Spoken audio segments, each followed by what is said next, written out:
So I'm never quite sure how to start these things. But yeah, welcome back. It's time once again for the Screen Sermon Podcast. And this week, we're doing a little bit of a different lineup. So we have Josh returning to the show, but he is feeling a little under the weather. So Josh, give us a as best you can, hello.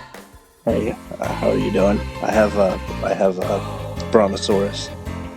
He has a brontosaurus in his throat. And then we have, for the first time joining the show, we have Brandy and Rob. Hello. Hello, how's it going? So we're excited. So we chose to talk about something that's kind of, on the minds of all moviegoers right now, and that's Evil Dead and the Evil Dead franchise. And we enjoyed doing the Scream rankings a few weeks back.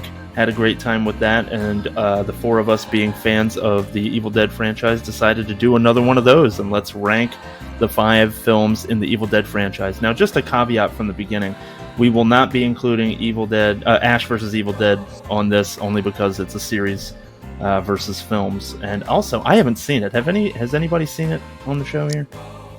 I've seen the first season. I've seen it. It's pretty good. I think the first season's the best.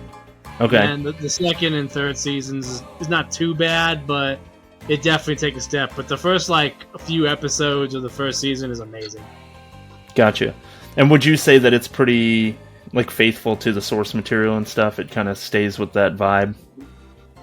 Yeah, it picks up straight from Army of Darkness, especially the pilot. Okay. The pilot is literally just Ash. Spoiler alert. The pilot is literally just Ash about, I think it's 25, 30 years after Army of Darkness, and he's the same scumbag Ash, and he gets stoned and reads from the Necronomicon, and it starts all over again. Gotcha. Josh, were you trying to say something there? Oh, I was just saying that I've seen it too, the whole series. I liked it. Okay, all right. This week it's going to be tough for you and I, just because I'm not sure if you're just groaning in discomfort or trying to get a word in. So just let me know. All right. So it's very possible he's becoming a Deadite. Maybe that's the problem. He already swallowed the soul and it made his throat hurt. I can't shit. So So I think the way that we kind of did this before was we kind of talked about the franchise as a whole, and then we took it film by film in order of their release, not necessarily chronologically in terms of where they happen in the storyline. So why don't we do a little round table kind of thing, and maybe start with Josh, just because we don't know how long his throat's going to hold out, and just kind of give me an idea, me and everyone else, I guess, an idea of what the Evil Dead franchise kind of means to you, why you like it, that kind of stuff. Okay. I used to go to this place in Fells Point called Soundgarden as a kid, and I'd always gravitate towards this one DVD cover because it was all squishy and it had this face on it. I didn't realize at the time it was the Necronomicon.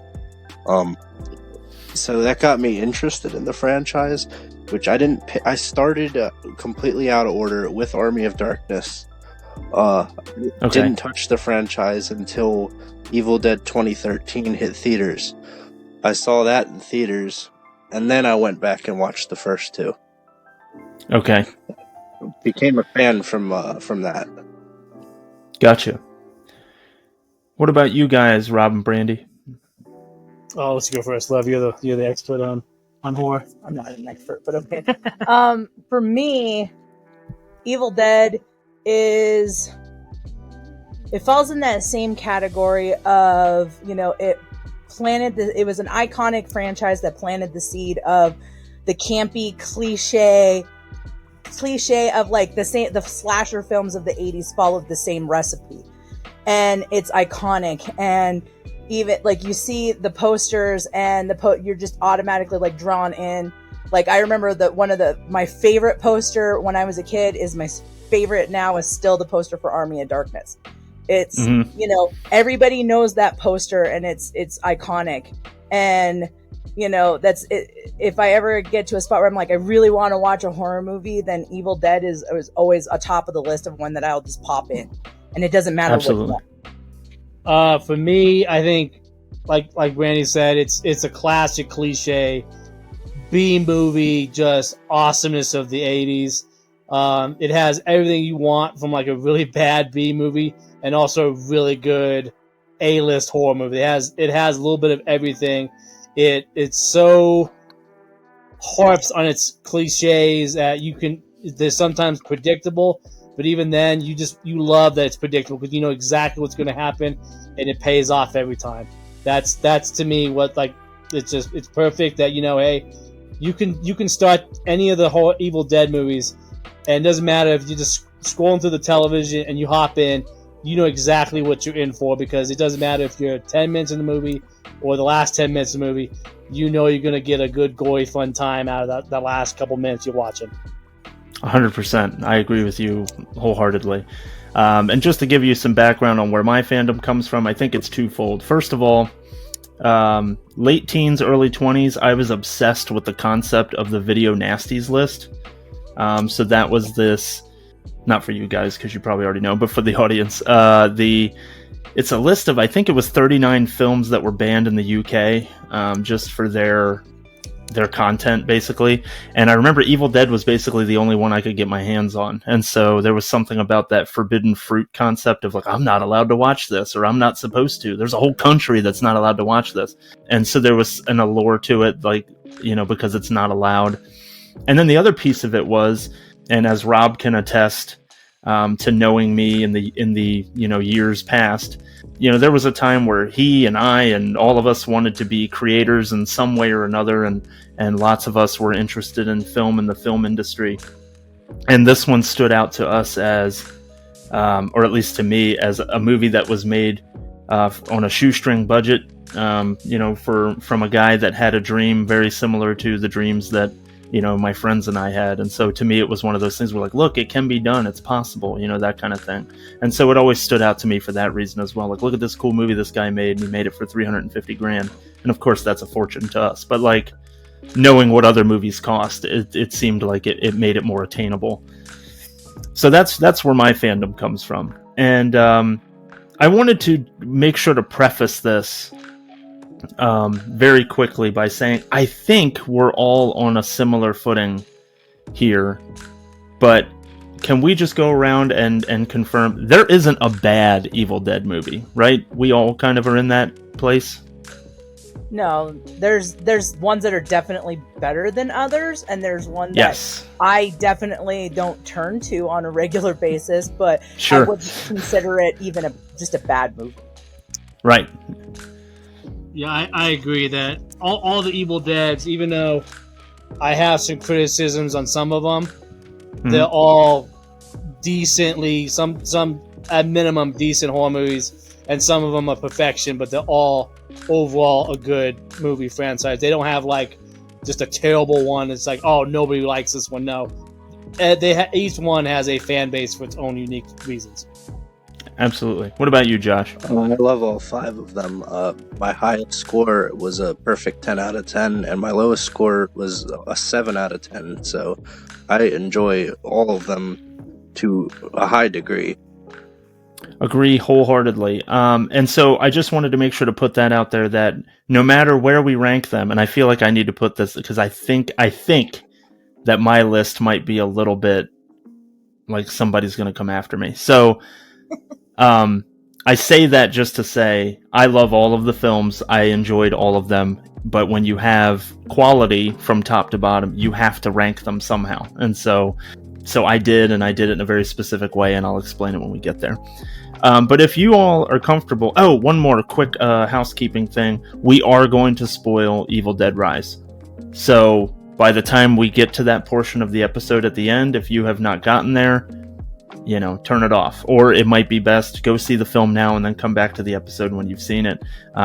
Screen Sermon is a spoilerific podcast, but we like to make sure to at least let you all know. So, and if I didn't say it from the top, welcome to the Screen Sermon podcast. My name is B, or Brandon. So we will go ahead and let's start at the bottom, or the top, however you want to say it. Let's start at 1981's The Evil Dead, although I guess it didn't release until 83. But let's start with the original, and let's get some takes. Who wants to kind of take over? Thoughts, feelings, any kind of fun tidbits you want to throw out there?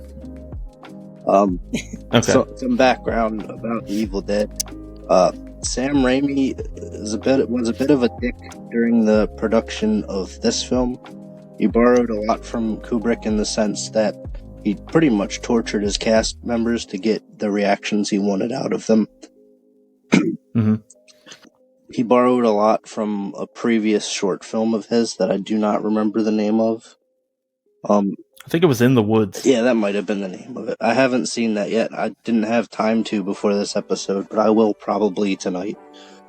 Oh, yeah, some of the line delivery in the film is kind of... You could tell it was low budget.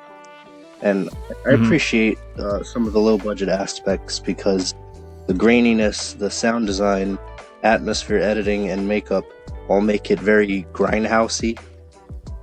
It brings a certain flair to the film that the others don't really have as much, making it stand out, even though they do share so many similarities. I've always wondered why in this film and some of the others, when they say the incantations, they record the damn things, knowing that what's going to happen afterwards. I like that this film, and I want to say 2 of the others, are just straight up horror films with not a lot of comedy. Although this one has some, but it's mainly a horror film. There's some theories about it too that are interesting if you get a chance to read up one, like the evil spirit making the car fuck up at the beginning. Yeah, there was I made notes about the fact that a lot of the supernatural stuff in my memory doesn't start happening until the tape is read out loud. But that's not true. A lot of supernatural things start happening prior to that, like the steering wheel jerking out of Scott's hand, or the voices, the join us, and stuff like that. The swing. Yeah, the swing. Forgot about that.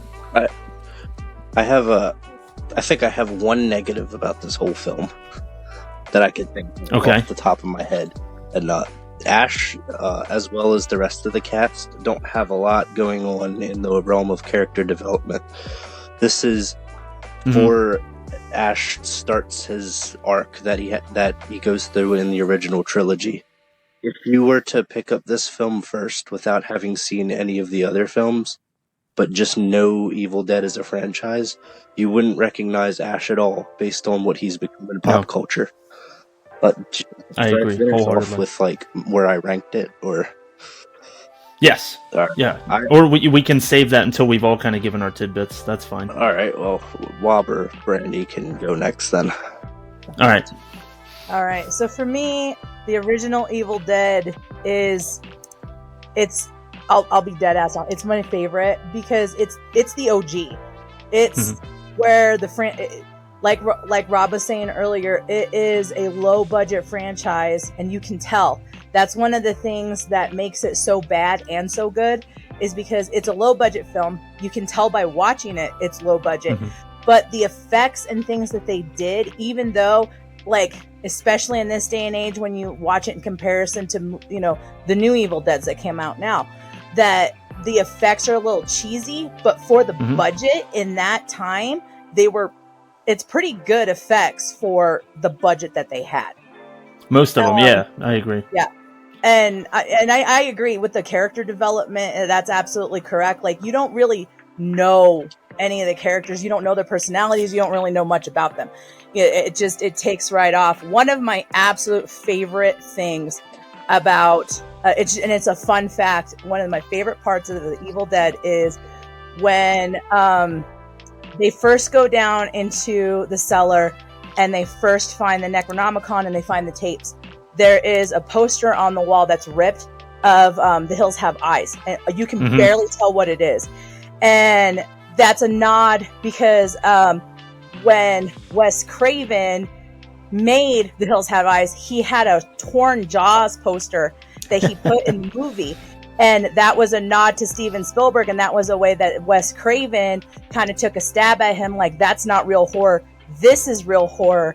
And this was Sam Raimi's way of taking a stab back at Wes Craven, saying, that's not horror, this is horror. Yeah. And I love that. Little tit for tat.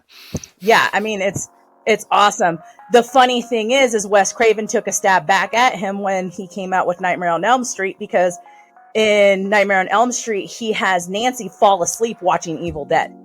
I never realized that before. Yeah, that's his way of, that was Wes Craven's way of telling Sam Raimi that, no, your horror is boring.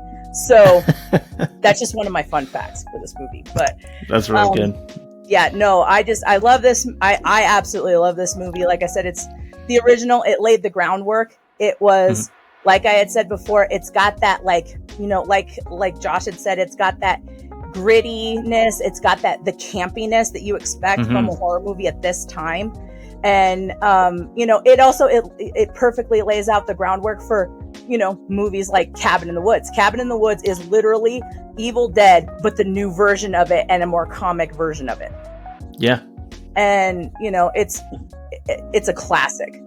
When it comes to Evil Dead, the original, it's correct me if I'm wrong, but it's the only one that's NC-17. That's how powerful a movie it was at the very beginning. On such a low budget, they didn't care what rating they got. They just wanted to get it out there, which is funny because compared to the reboot of 2013, the original Evil Dead only had about 200 to 300 gallons of fake Deadite blood. It was very small with the blood compared to the reboot in 2013, where it was a hard R with over 70,000 gallons of fake blood. So the OG, I completely agree with Josh and Brandy that, yeah, there is no character development, but I think that's part of the charm of it, because these are literally just characters for the grinder. You know, none of them are going to make it out. You know that they're all going to be tortured, and it's literally just, you could pick up that movie at any point, and you just know, oh, that person's already a Deadite. This person's going to be next. You can see it coming, and it lays the groundwork. It literally it starts the whole franchise on a serious note, and then that's what makes the sequel such a plot twist when it comes to the tone, and it just ups the ante. But the original, it's the OG. None of the Evil Deads would have happened if the OG didn't become a cult classic, go from that B horror movie campiness to a classic franchise. Without the OG, we have nothing. Fair points all around. Yeah, I mean, to chime in on the character development thing, I feel like Scott is the one that goes through most of a character arc, in that he kind of starts off as the douchey friend, you know, pointing a shotgun in his friend's face, and just in general kind of being a dick during all of this stuff, and up to and including finding a book bound in human flesh and written in blood, and he's still kind of making jokes about it. All the way to when he takes his little jaunt out into the woods and then comes back all beat up and stuff like that. He gets to the point where I think actually I'm mixing up my timelines here, but he gets to a part where essentially he's willing to leave Cheryl locked up in the cellar because he just wants to get the hell out of there. So he just completely turns into a cowardly character. And then when he does try to leave is when he gets accosted by the woods, actually. But yeah, I love Evil Dead. I love the Evil Dead, I should say.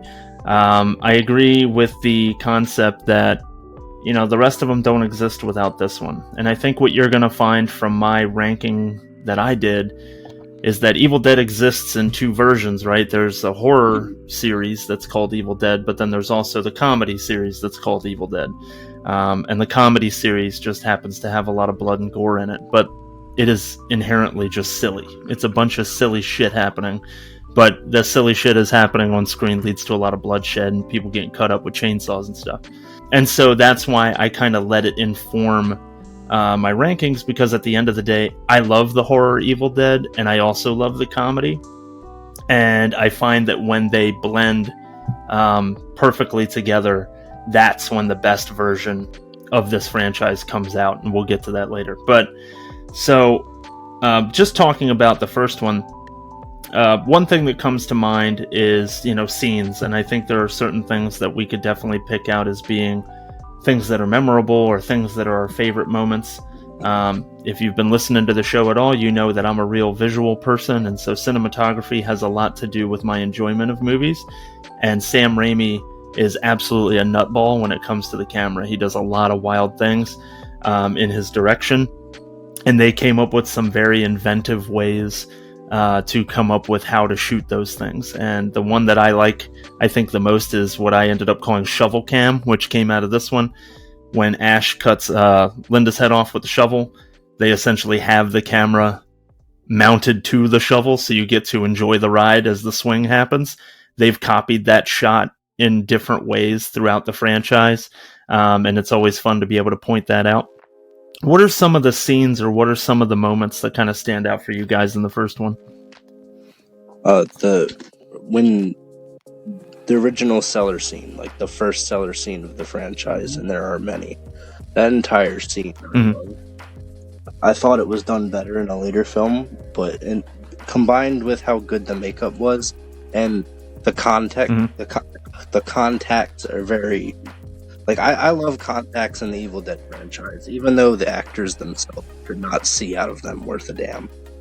They just bring so much to the Deadites, make them not just like demons. Yeah, I think they were quoted as saying it was like having Tupperware over their eyes because they were so thick. But I do like that, and even though it's arguably, and I can understand that, aged well, the I won't say exactly what happens, but the tree scene, we do that in I think 4 out of the 5 films in different ways. It's effective in what it does. It's disturbing, and it's meant to be disturbing, although it's not. Like, even Sam Raimi was like, man, I wish I didn't do that, because it was a little bit pervier than it should be. A lot of bit pervier than it should be. Yeah, he walked that back. Yeah. But it's still an iconic moment of not just horror film history, but film history in general. I agree with the cellar scene, absolutely.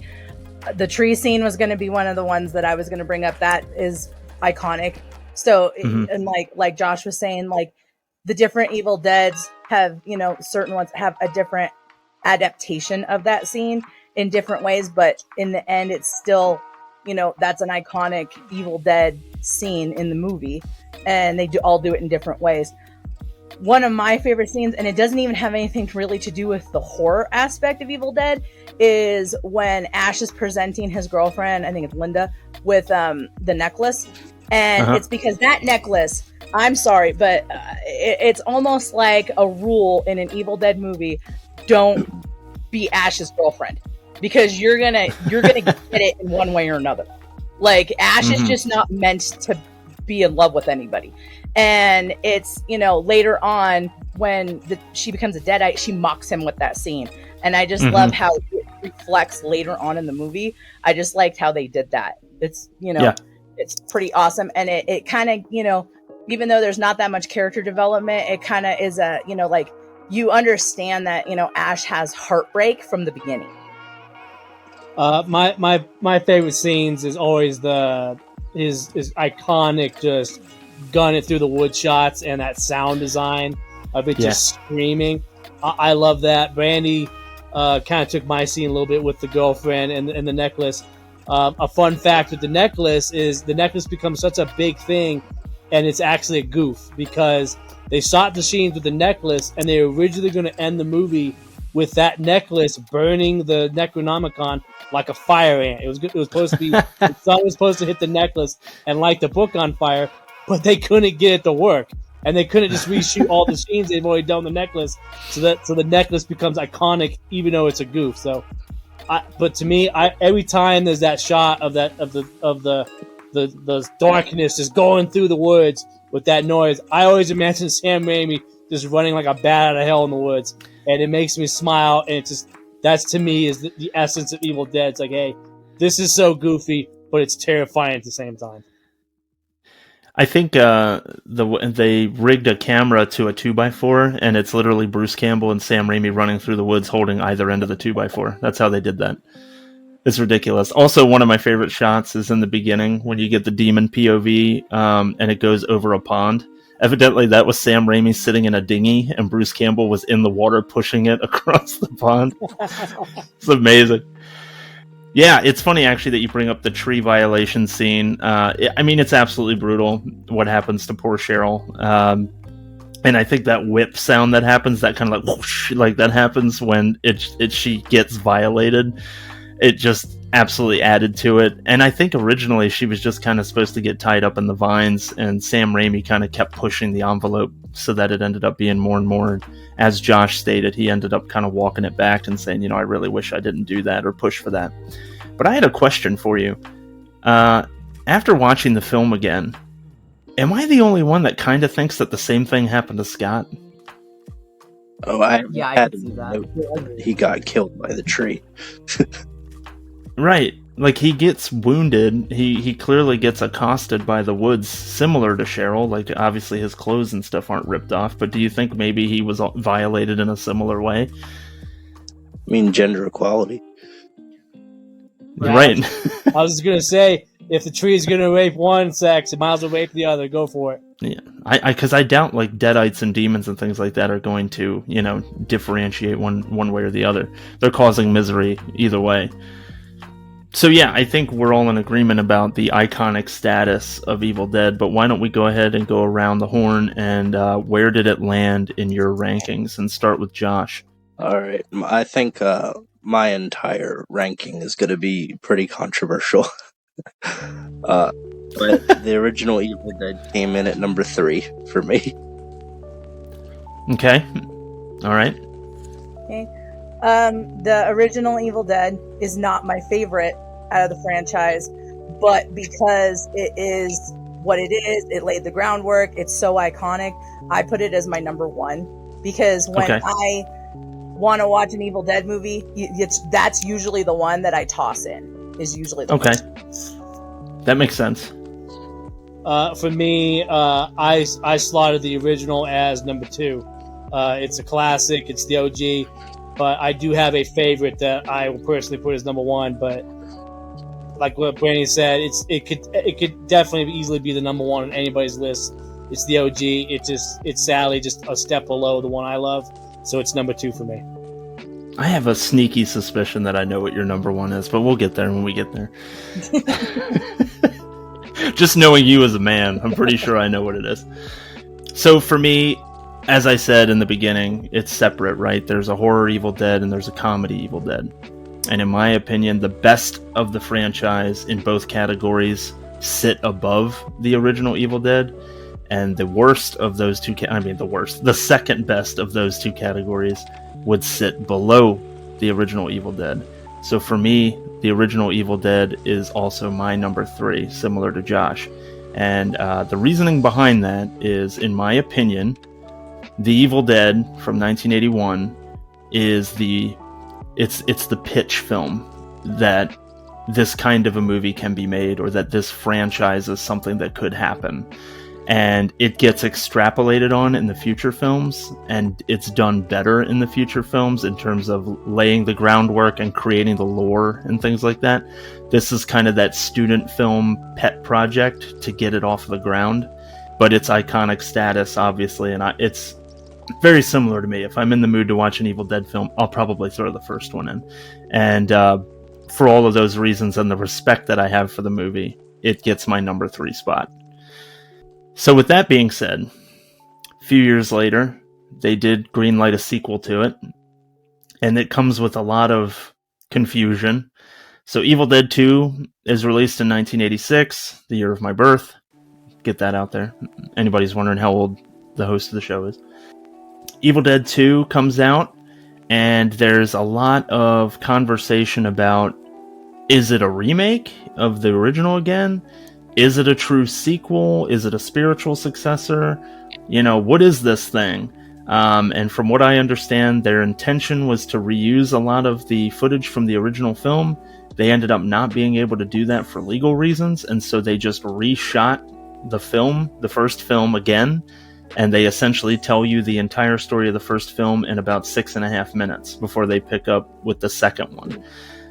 So let's go ahead and talk about Evil Dead 2 and how, basically what tidbits or what things kind of caught our eye in Evil Dead 2, be they positive, negative, whatever. So Josh, we'll start with you. Bruce Campbell said in an interview that whether it's a remake or a sequel depends on whether or not you want to ignore the first 5 minutes of the film, because they did have a rights issue, so they just decided to do a retelling of the original film at the beginning. So the second film really kicks off right after the first with that slightly altered canon. Yeah, this film, it does a lot of what happened at the end of the first film. It's big on stop motion, and that carries over a lot into the next one. But yeah, when I'm gonna spoil my ranking right now because I can't talk about it otherwise. When I think about Evil Dead as a franchise, I think about Evil Dead 2. Evil Dead 2 has all of my favorite shots out of the whole franchise, barring maybe one if I had to list the top 10. I love the ending. I like it when horror films, even when they have like a narrative to where they're fighting the same villain throughout the film, I like it when they have a big bad at the end. So you have that cabin demon outside of the front door that sucks Ash into a void. I thought that was super cool the first time I saw it. This is where Ash starts developing into... He goes on the hero's journey and starts becoming the Ash that everyone knows and loves. He gets his iconic chainsaw, and he gets a lot more quippy with the one-liners and everything. And Evil Dead 2 blends the horror of the first film with comedy, and it doesn't counteract each other. It works, because they don't go over the top to the point of parody like they do in some of the other films. One other, to be specific. Yeah, you know the one. Like one of my favorite. We'll get there. One of my favorite scenes, not my favorite one, is after Ash chops off his arm.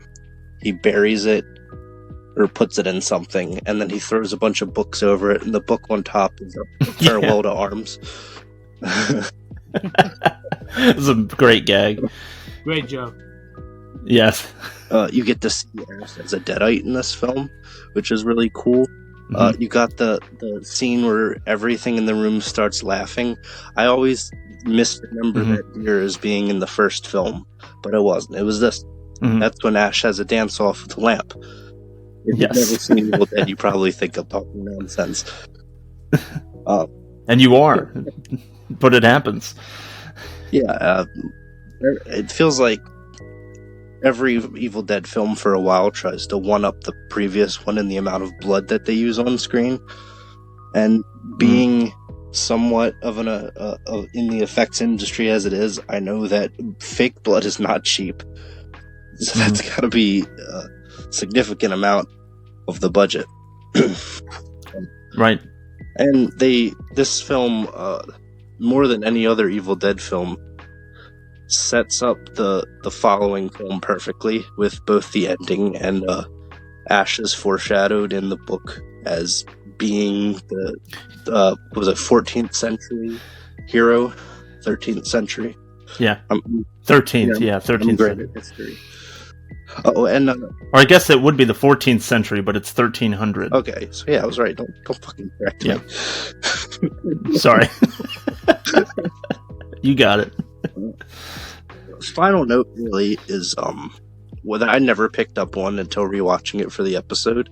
There's a little bit of Lovecraft going on at the beginning, talking about dark ones and rivers of blood and everything. You know, it's a little interesting aspect that I never picked up on before. Like, they're still demons, but they're demons from another, I don't know, another world or something. It's not it's elaborated on the show a little bit, but I'll refrain from spoiling it for you. Like, rather than from hell, it's from potentially demons from another dimension or entities from another dimension. Something like that. They get into it a little bit in Ash vs. Evil Dead. Gotcha. Brandy? So for me, I also agree that Evil Dead 2, this is where, you know, the iconic parts of Ash are starting to come out, like the cutting of, you know, the arm, you know, this is where you find out that you can kind of beat becoming a Deadite by cutting off, you know, before you get fully infected. And, you know, that was never, you know, in the first one. That wasn't even something that you knew could happen. Him cutting off his arm, this is where Ash gets his chainsaw, which is completely iconic.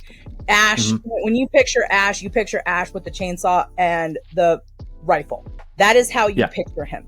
And this is also where he comes up, you know, the most quotable line of the whole movie. Everybody knows, you know, groovy. That's, you know, everybody knows that. So like, I know that, you know, that Rob, you know, that's where he picked that up. Everything with him is groovy. He picked that up from Evil Dead 2. And, I love that it's, you know, once again, it's giving you the same things that it gave you in the first one. It's just giving you kind of a better version of it. And my only like little, I remember the first time I saw it, going into it, you know, like you said, are you going into a sequel or a continuation? The beginning of it for me was confusing the first time I saw it, because I was like, what the hell? But then you kind of forget it because you get so sucked in on everything that's happening, and it's so interesting. And once again, there's another nod to Wes Craven in this one, because there's a part where he goes down in the cellar and Freddy Krueger's hand is hanging on the wall. So it's just, I just love how it's just the continuation of the first one. It's just the better version of it. Yeah, I agree with Brandy what said. I mean, Evil Dead 2, I'm going to spoil my list, is my number one. It's my favorite. It blends horror, it blends comedy, and it does them both masterfully. I'm a huge Three Stooges fan, so the first about 30 minutes of the movie where Ash is just losing his shit and just going toe-to-toe to Deadeye in his hand, is just, it's Three Stooges just taken to an X level. It's awesome. It's just a masterpiece. The farewell to arms, awesome gimmick from Three Stooges kind of thing. The hand crawling away and then flipping them off, awesome. I'm like, I'm pretty sure if I chopped off my hand, it's gonna flip me off too. It does everything better than the original. It takes what's good out of the original and then makes it better. And that's why for me, Evil Dead 2 is my favorite. And there's really nothing I can really say that's bad about the movie. There is one scene in particular, when we talk about our favorite scene, I'll go into more detail to that to me, it's just so complex. It's just wonderfully done, and I just love it. Okay. And to Josh's point about the big bad at the end of a horror movie, first of all, I felt like they kind of were touching on it with the original Evil Dead when the hands, the kind of demon hands, rip Scott and Shelley? Is it Shelley's body? Linda? It's one of them. The two Deadites that are left in the cabin with Ash, basically as they're getting to be dawn, and they get into that stop motion effect of the bodies deteriorating. At the very, very end, they have those two giant hands that just kind of rip them apart. And I thought that was leading to something, but then nothing happens.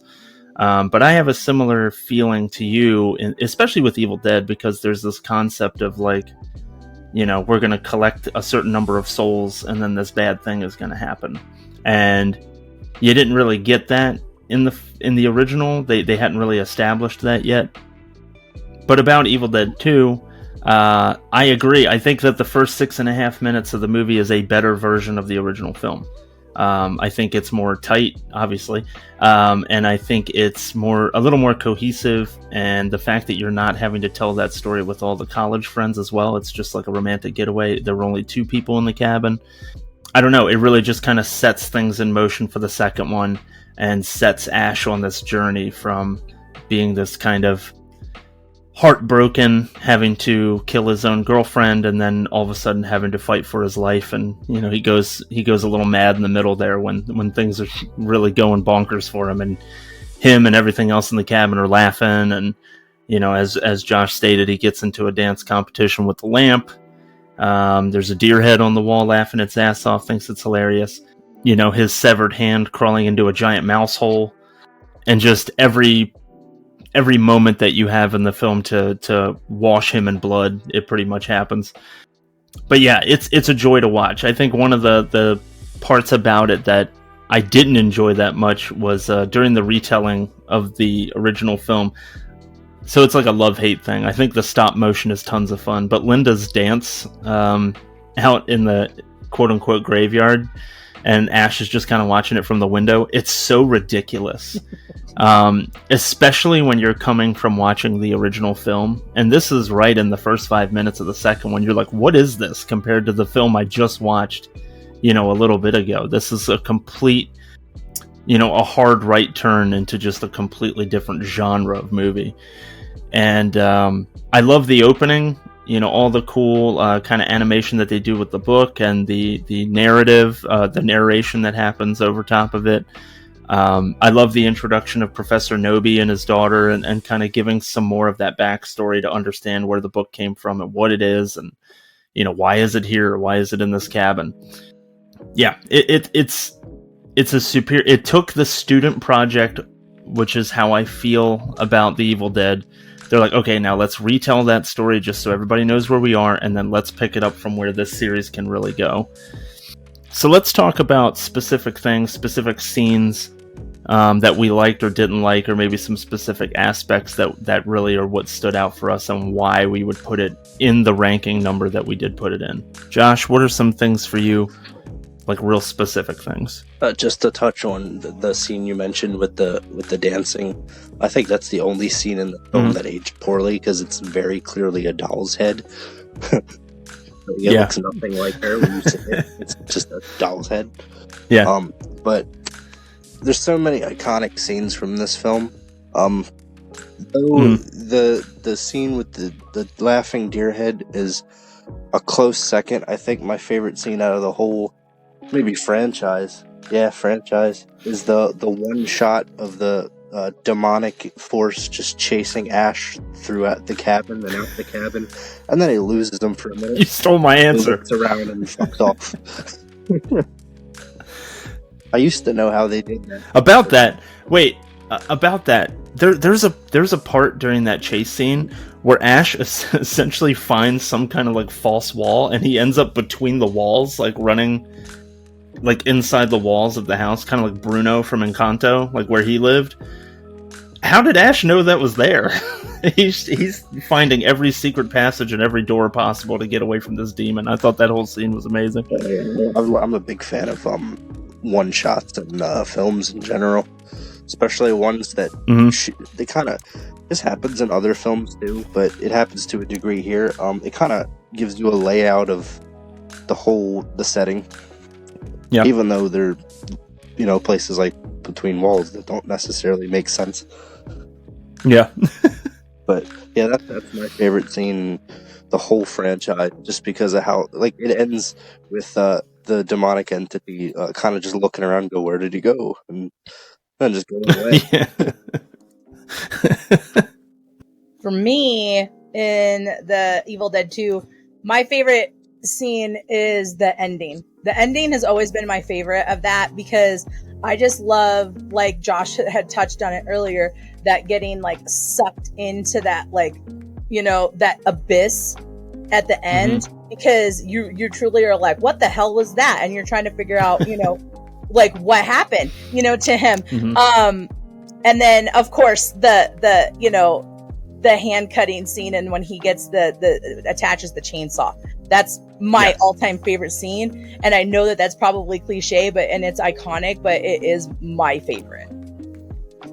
For me, my favorite part of the movie is where Ash is losing his mind and everything's laughing at him. He's flipping out. To me, it's so underrated of a scene, because before the others show up, before the parents' daughter shows up with her friends and the two hillbillies, it's all you could totally believe it's all in Ash's head. That it's all just his reality.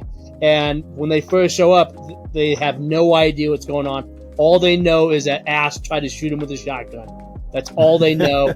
And it's so underrated to me that Sam Raimi didn't take that to like the horror cliche of the, hey, Ash is the only one that truly knows what's going on. Everybody's oblivious. But they get rid of that so quick. It's just because, like, hey, they throw Ash in the basement, and then Ash has to do battle with the Deadite down there, and that's even more amazing. And they just throw away the fact that, hey, we have the opportunity to make this super cliche that, hey, Ash is the only one in on it. He knows what's going on, and the others could just be meat for the grinder. But they throw that away and just make them get sucked into the horror just as quickly, and that's awesome to me. So there's a few things that stand out in this one, and only a few of them are in any kind of negative. And I already mentioned the one of Linda's dance scene. Although I wanted to mention, I thought it was funny when they did Linda's decapitation scene in the second one.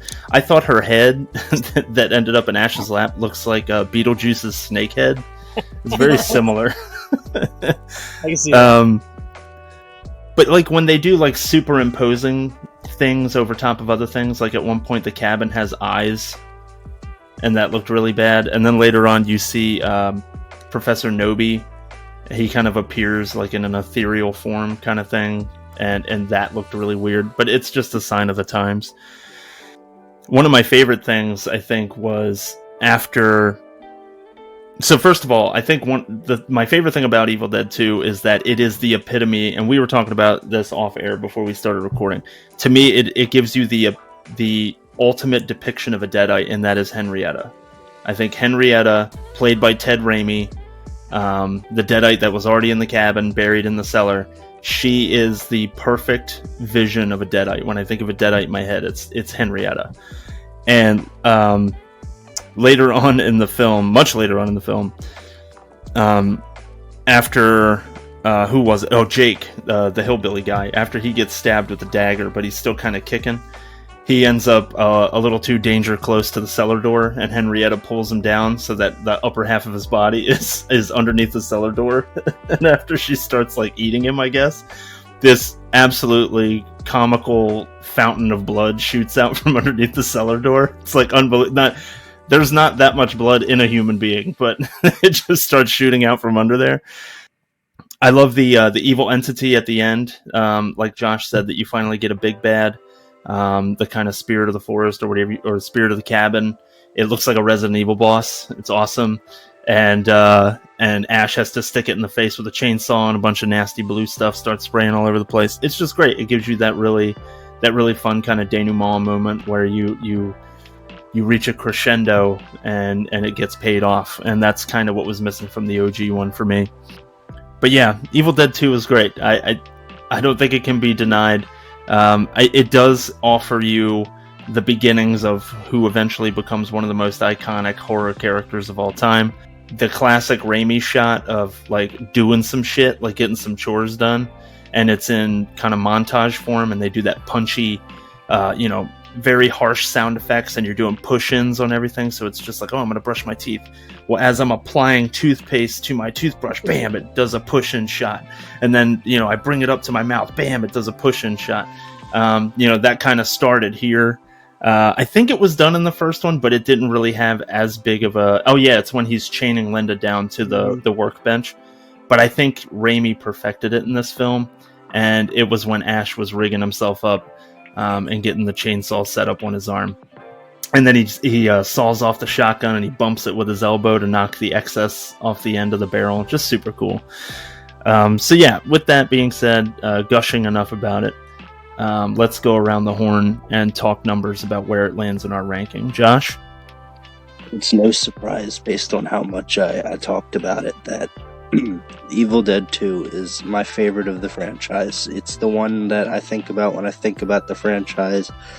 When I go back to watch an Evil Dead film, I go back for Evil Dead 2. So, yeah, that's my number one. That was the easiest part of the ranking period for me. For me, Evil Dead 2 still is not my favorite in the franchise. We'll get to that later. But I ranked it as my number 3 because it's still classic. It's still, one that you're going to reach for to watch, if you want to watch an Evil Dead movie. It's classic. So, yeah. But I ranked it as number 3 on my list only because it's not my favorite in the franchise, but it's not bad. It's definitely not a bad movie. Evil Dead 2, is my number 1. It's my favorite. It has everything I love about the Evil Dead franchise. It even spawned one of my all-time favorite gamer franchise, Doom.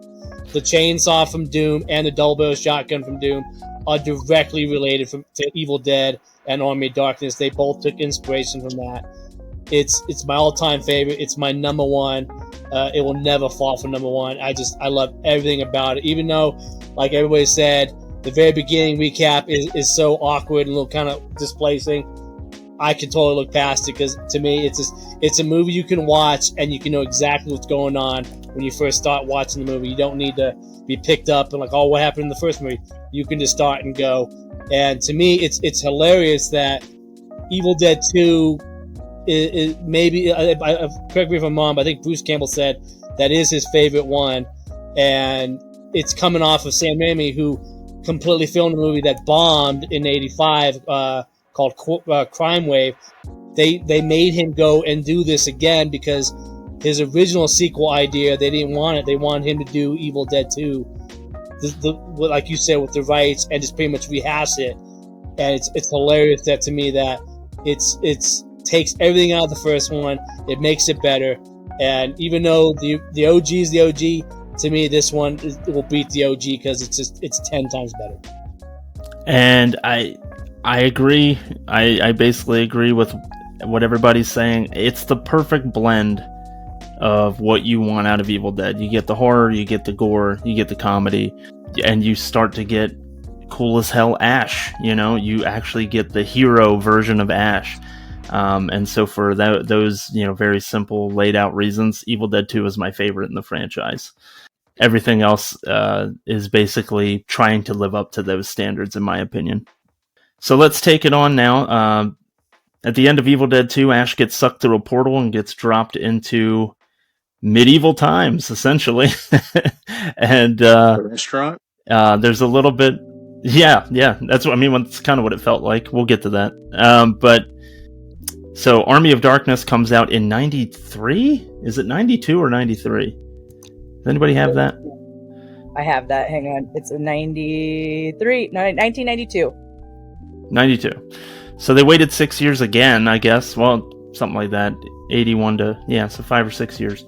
So Army of Darkness comes out in 1992, and it is a completely different feeling film to a certain degree, yet it still has a lot of awesomeness to it. The one thing that I wanted to touch on about it before we kind of go around is at the end of Evil Dead 2, the kind of knights that Ash encounters are already treating him as the Messiah.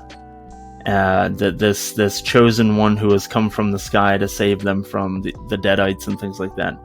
Well, when we pick up an Army of Darkness, that is not the case, and they need to kind of go on a journey before we get to the point where they treat him like a hero. At first, they treat him like he is a Deadite or he's evil of some kind. So that was a little bit of a weird kind of jump. It's kind of like to me, it seemed like they never actually thought that movie was going to happen. And then somebody eventually said, no, we're going to try to make that thing. And then in order to make it a cohesive story, they were like, well, we can't just have them automatically give him hero status. So let's do that. Let's go around with tidbits and kind of general thoughts and comments. And we'll start with Josh about Army of Darkness. So, I said before, this is the first Evil Dead film that I'd ever seen.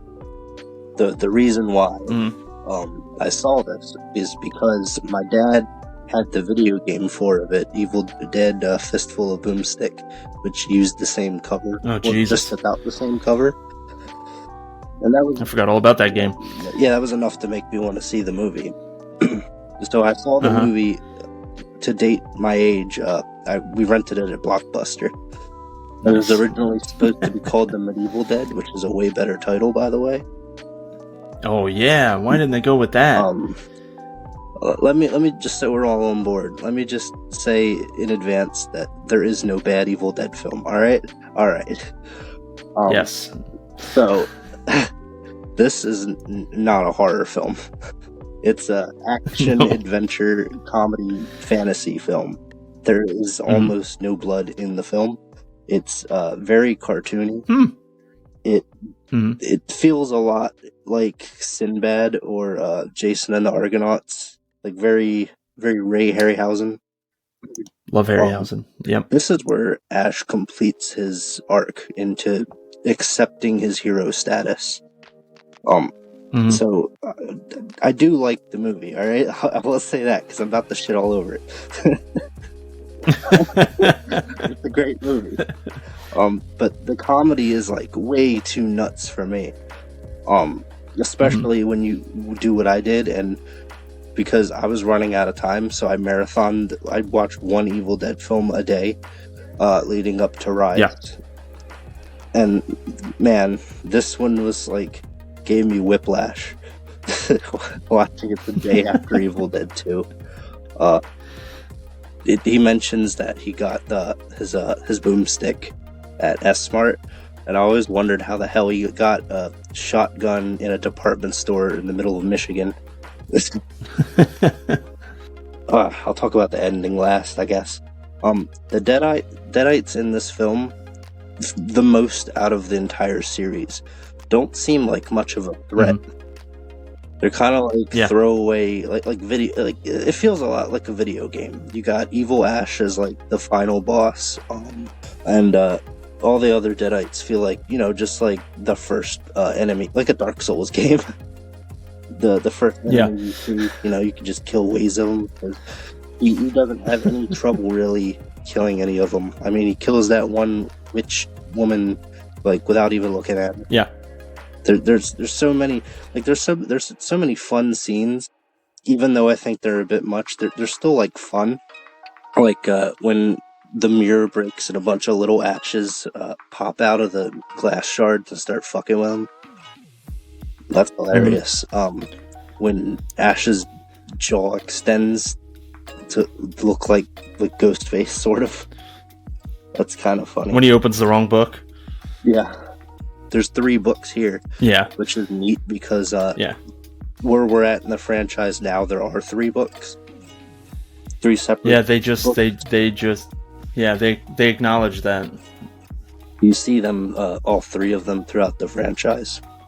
Mm-hmm. The Ash arc completes the original Necronomicon, the Ex Mortis, whereas the next 2 films are different books entirely. The ending. That's what I wanted to end on. I always thought the ending there's 2 endings. I don't remember what the one was. I'm sure someone else will say it, but I think he ended up staying back in medieval times. I don't remember, but somebody will correct me later, I'm sure. The one that I remember most is where he just, like, the evil is defeated, and since nobody knows what happened, he kind of just goes back to work. Yeah. Looking at S-Mart, labeling shit, and that's basically where Ash versus Evil Dead picks up, from him working at S-Mart. Brandy. Okay. So here's my controversial answer. Army of Darkness is my favorite. And I know I'm a horror movie fan. I love horror movies, and I know this movie is more comedy than it is horror. But this movie, to me, is just, it's always been my favorite. The poster is my favorite. The way that they did it is my favorite. This is, you know, like, that poster is iconic when you see it. The poster is incredible. Yeah. Oh, yeah. And the best way for me to describe this movie, if you've never seen it, is it's like Bill and Ted's Excellent Adventure and Monty Python and the Holy Grail had a love child. That's amazing. And you have this movie. And, like, you know, this is, you know, the first time. This is where Ash fully becomes Ash. His personality completely rounds out in this movie. This is where he becomes funny, and he's cocky, and you know, he fully, like Josh was saying, he fully embraces that hero status. And, you know, by coming into these people that are already treating him as a god, they're just elevating his and making his head even bigger. And you know, my favorite scene out of the whole freaking movie is when he, you know, this is my boomstick. That's my favorite part. That is it. When I'm talking Army of Darkness, like when you asked me if I would do Army of Darkness, that was the first thing I said was, this is my boomstick. That's my favorite line out of any of the movies. I will say that I really like the battle scene, the way they did that, because I am a huge fan of He-Man, and I love Skeletor, and it reminds me of Skeletor so much. And just like, I just love the way that they did that. When I was, you know, kind of looking in and rewatching this, one thing I did find that was really interesting is at the end of the battle scene, I guess in the background you can see one of the Teenage Mutant Ninja Turtles battling in the battle. Mm-hmm. So, and I was like, no way, because I've seen this movie 1,000 times. I went and looked at like a screenshot, and sure enough, there's a Ninja Turtle in the background of the battle scene. You know, so I've never seen that. Google it next time you got a free second. It's hilarious because you'll just see him just hanging out in the back. But right now. But I just love this movie because this is the full, evolution of Ash as a character. Ash is like fully who he is, and what you think of him as a character. And like Josh had said, the way that they did it was Ash versus Evil Dead just picks up from where Army of Darkness left off, and I love the way that they did that. Now, granted, I get that it's, mostly comedy, and there are parts of it that, it's just that, kooky comedy that you just kind of roll your eyes at, but I love that kind of comedy. So for me, this one's my favorite. For me, Army of Darkness is awesome. It's a movie with three stooges would take on zombies. That to me what it is. It's hilarious. It has just enough of the horror elements that, hey, you're fighting skeletons, the eyeball come out of his shoulder. Like, there's enough horror to give that horror fans just a little bit of a taste. Like, hey, we're still in an Evil Dead movie. It's okay. We'll just take it in a different direction. I think one of the biggest things with the movie is that a lot of the horror got taken out because when they were making Army of Darkness, this was going to be the one that they were going to make that was going to be PG-13. That's why the blood's toned down, the violence is toned down, and it's a lot more comical. They really tried to make this a PG-13 movie, and the movie associators told them to piss off and said, we'll give you an R rating. I don't care what you do, which is awesome. Stick it to Sam Raimi, I guess. But also, this was supposed to be the original sequel to The Evil Dead. When they were making The Evil Dead, Sam Raimi wanted to do a time travel piece for the sequel to go back and kind of give that backstory of the Necronomicon, so he finally gets to do his original sequel idea. And even though it is a lot of campiness, but it's the glorious campiness of the early '80s, the late '80s, early '90s, where like it's just those kind of like comedy movies of that generation that lead into the '90s, where it's like, hey, the comedies of the '90s kind of come out of them in this. Another thing I love about, like what everybody said, Ash's character is completely fleshed out. I love his cockiness. It's literally a direct adaptation that leads into Duke Nukem and Duke Nukem 3D. Like all of his cliches and one-liners, a lot of movies have done, especially Schwarzenegger was doing this doing the whole time. It's Ash being a superhero as like Arnold Schwarzenegger and having the time of his life. And it's pure genius how they do it that way. Army of Darkness is its own animal, 100%. I've got some issues with some of it. It's like they filmed a Renfest, and I would love to see like an Army of Darkness themed day at the Maryland Renaissance Festival where some of the people were dressed up as Deadites. That would be amazing, and I think they should do that. Oh yeah. The ideas. So medieval Henrietta's going up. That would be so good. But a lot of the dialogue and stuff like that, it's very like community theater level kind of acting. I don't know anyone in this film other than Bruce Campbell. I'm sure that and actually pretty sure the girl that he's talking to at the end, when he's back in S-Mart, is the copy girl from Friends, if you're familiar with who I'm talking about. The girl from the copy place. I had some issues with Sheila. I've got a real kind of thing about people being able to get over the Deadite curse, or the Deadite infection, which, by the way, I think is fascinating. I think the demon possession being treated like a virus is really cool, and how it's kind of passed on via wounds and stuff like that throughout the course of the franchise, I think is neat.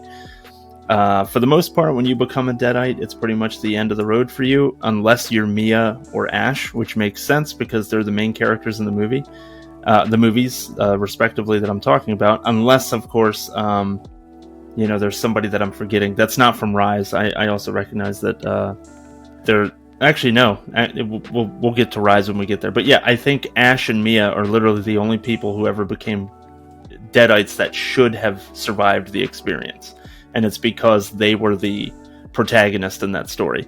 Sheila, for some reason, they let survive, even though, and like you said, Josh, there's 2 endings to Army of Darkness, but in the version I saw, it is not the one where he stays behind in, 1300 BC.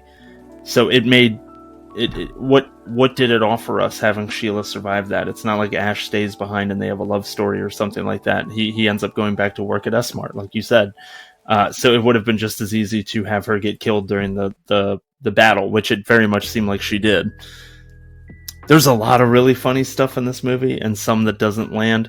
I personally do not like the Gulliver scene with all the mini Ashes and tying them down and stuff. I thought that was really weird. More weird than I want from an Evil Dead film. And then on top of that, it kind of provided for me a little bit of an inconsistency. So Tiny Ash jumps into Ash's mouth and somehow or another ends up spawning Bad Ash, which, now that you mentioned it, Brandy, I can totally look at Bad Ash and see like a Skeletor, influence there. And I had never thought of that before. However, in the second movie, and I'm actually surprised this didn't happen, what was her name? Bobby Joe? Jake's girlfriend ends up swallowing a Deadite eyeball, and she doesn't get infected by it. That's not what ends up having any kind of effect on her. They just kind of did it as a gross out moment. So for me, that was just like a weird inconsistency. Like you're swallowing a piece of a Deadite, and another Deadite isn't born from that.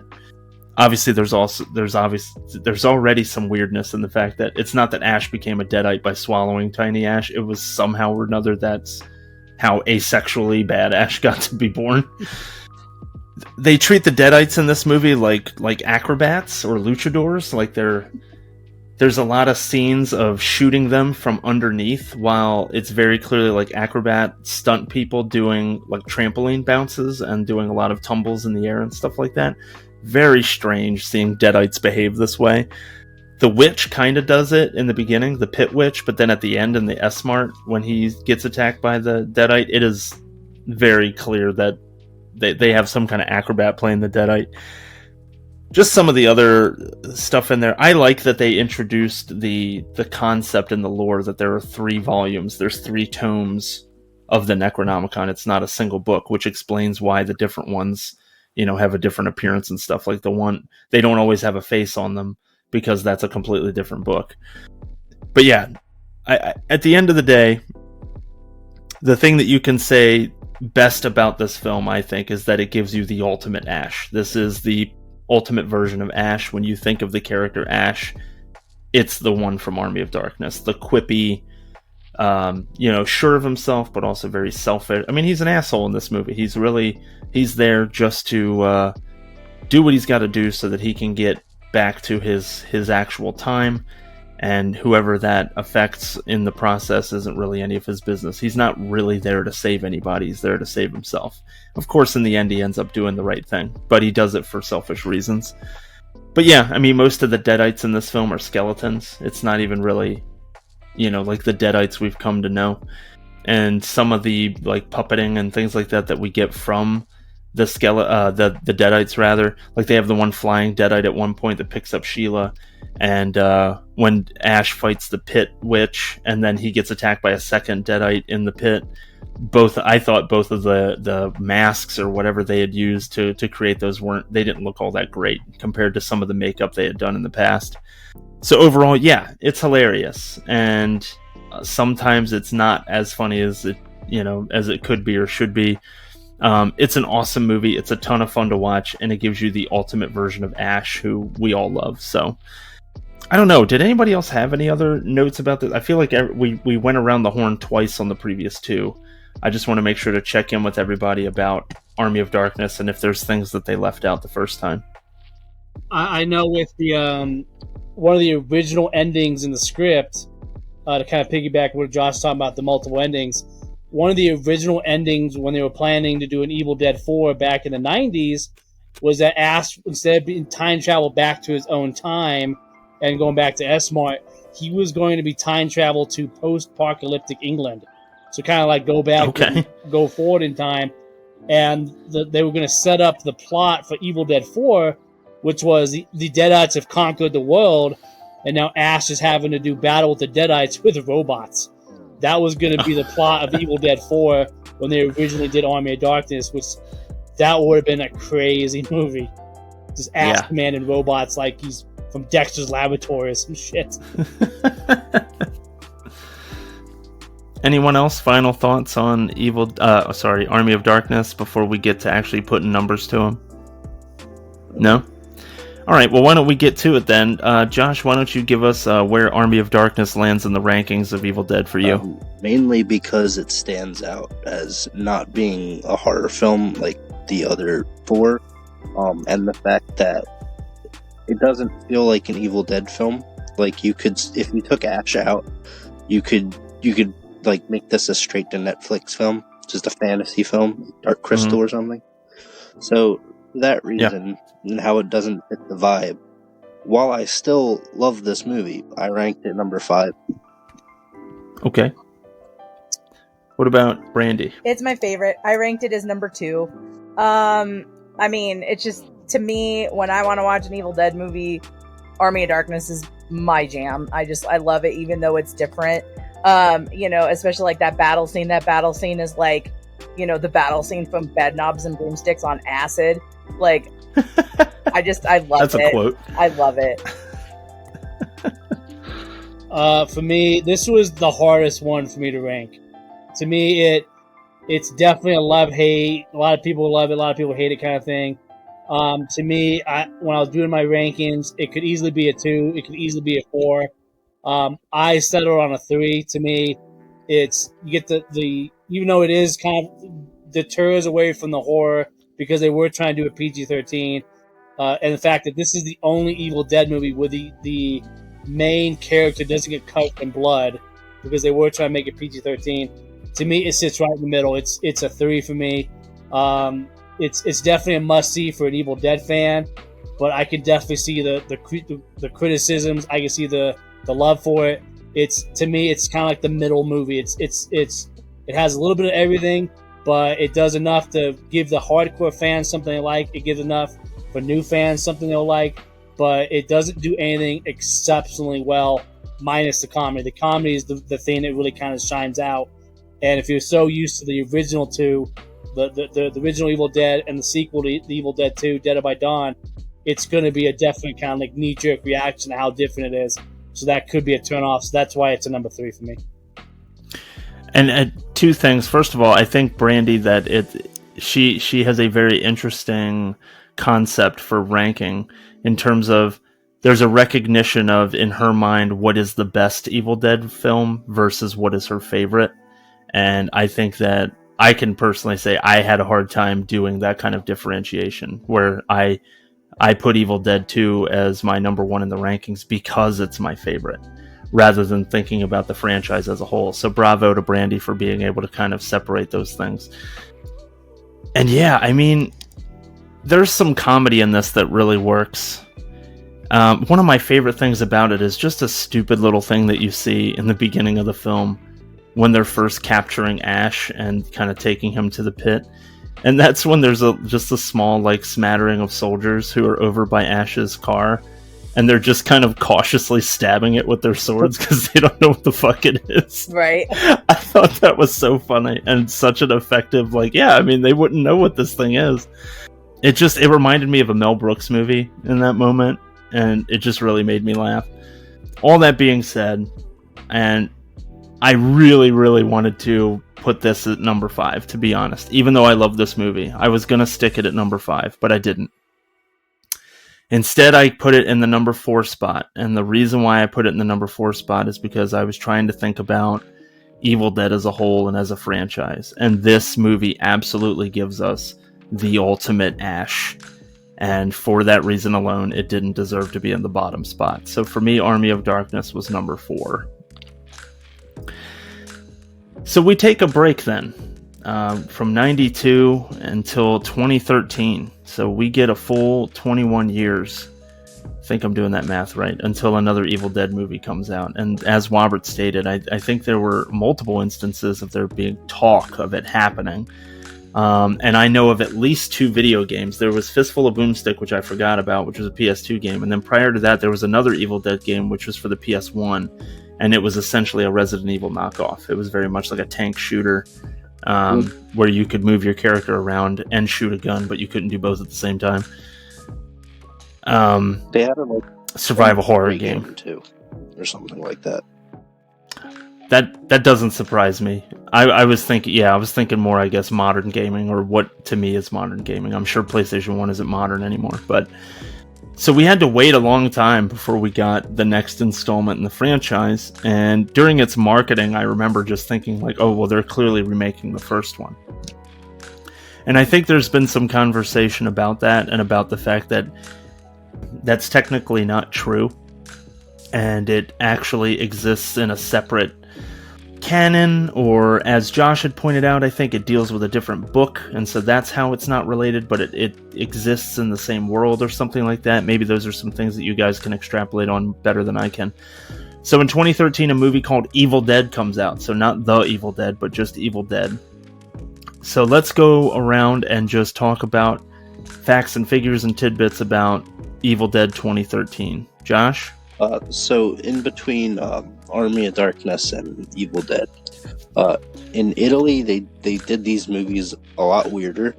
They're called La Casa, and so the first 3 films happen, and then there's 2 completely different original films that happen, and then for some reason the second and third films in the House franchise, which I will make you watch at some point, are considered part of that canon, which is really bizarre. I found that while looking up stuff about Army of Darkness. I also found that it had Army of Darkness had a role-playing game, which I need to find. But anyway, just that little fact. I think I'm about to get more controversial than putting Army of Darkness at number 5. So, Evil Dead 2013 is probably one of my favorite horror remakes of all time, if not my favorite horror remake of all time. The director, his name is it? It's Alvarez. Fede Alvarez, I think. Yeah.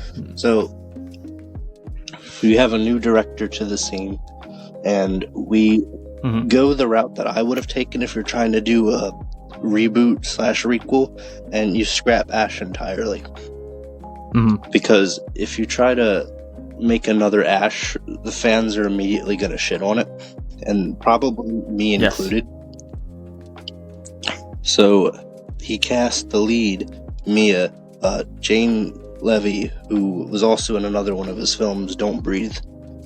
And I like her. Which came after as a protagonist so much, because I have this fucking thing for horror films as a metaphor.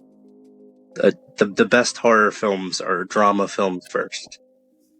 So the possession in this film sort of works as a metaphor for her addiction, her overcoming heroin. It makes sense with the setup of her trying to get over her addiction and how she's relapsed in the past, that they would stay in the cabin and not believe her when shit goes down. Like, that makes logical sense. So before that even happens, the opening, which is very, Exorcist, kind of sets the tone for the film, to where it grabs all the comedy elements, and it tries, and I would argue succeeds very well at being faithful to the original film, which tried to play it straight, while the camp of the original film sort of came from its low budget, whereas this one had enough of a backing that it could do horror and do it well and play it straight. And I would argue, I know I said I thought Evil Dead Rise would do this the best, but after having seen that, I would say it was this film that did horror the most. It's very gory. Yeah. It's got a new evil book, which, the director put Ash's car in which is best to be looked at as an Easter egg. The directors said that Yes. it wasn't a cameo. It was saying that this is the same cabin, but I don't like that idea, so I'm going to pretend that he's full of shit. So the drug addiction, it kind of works in a way to, while not being the exact same as Ash's like psychosis in the second film, it works in a good way to mimic his deterioration from Evil Dead 1 to Evil Dead 2.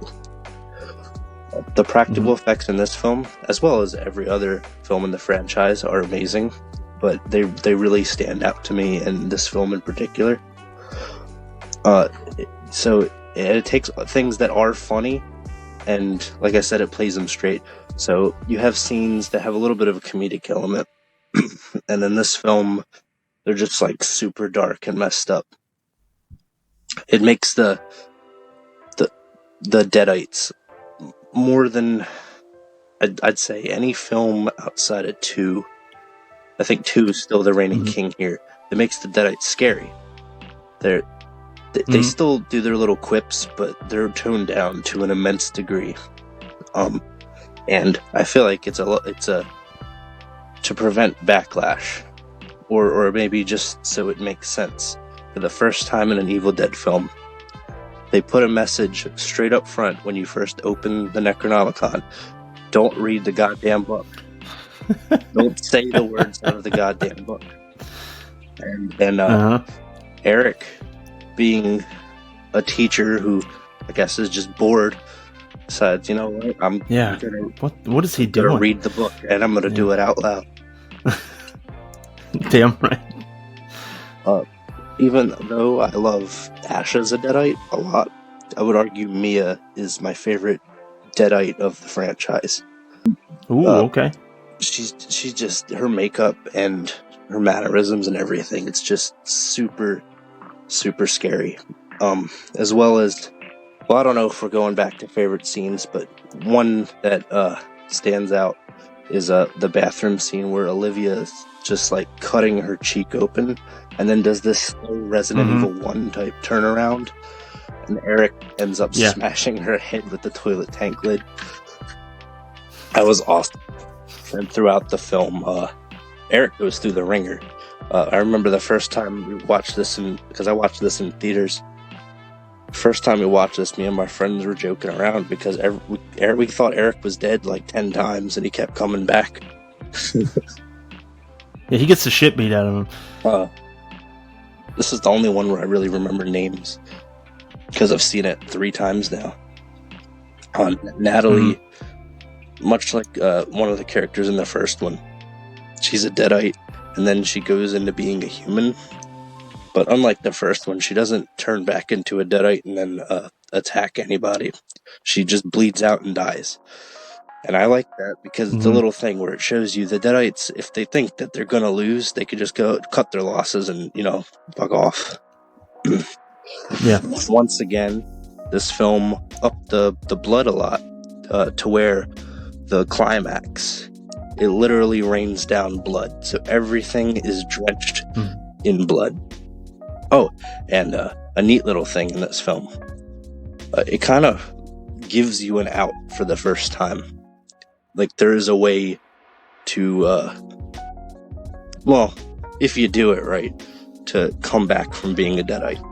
There's a cure, in a sense, where you have to, like, other than decapitation, which will obviously kill you, you just kill the host and you'll be alright. And they do that in the climax by having her buried and then technically die, but then come back. And then go from being God, this is really cool. It goes from being the main antagonist to the final girl. Something that I can't remember ever seeing before. And it just wowed me when I saw it in theaters. So yeah, I love this movie. All right, I'm going to be controversial, and I am completely opposite. Like stated before, there is no bad Evil Dead movies. I will say this one is my least of the favorites. And it's not saying, just because it's my least favorite doesn't mean it's a bad movie. It is a good movie, especially for being a reboot. Like, they, they kept it true with the cabin. and the characters, they kind of made it into like the trendy like 2010 horror movie. Like a lot of the horror movies at that time were shot this pretty similarly, and so it keeps up with the movies of its time. I am just a fan, like if I have to pick a time frame for horror that's my favorite, it's the 80s. So that's why the originals are my favorites. But this isn't a bad movie. It's just, for me, like, to me, none of the characters, like, really in this movie, like, speak to me as characters. Like, I don't get attached to any of them. None of their personality, like with Ash, you kind of get attached to him as a character with his personality. In this one, I don't have that. And so for me, the characters are a little bit more disposable. I will say that the makeup that they did on Maya is amazing. Like that, like I remember when they first came out with the trailers for this movie, her makeup was the thing that I was like, oh, I have to freaking see this because of just how she looked.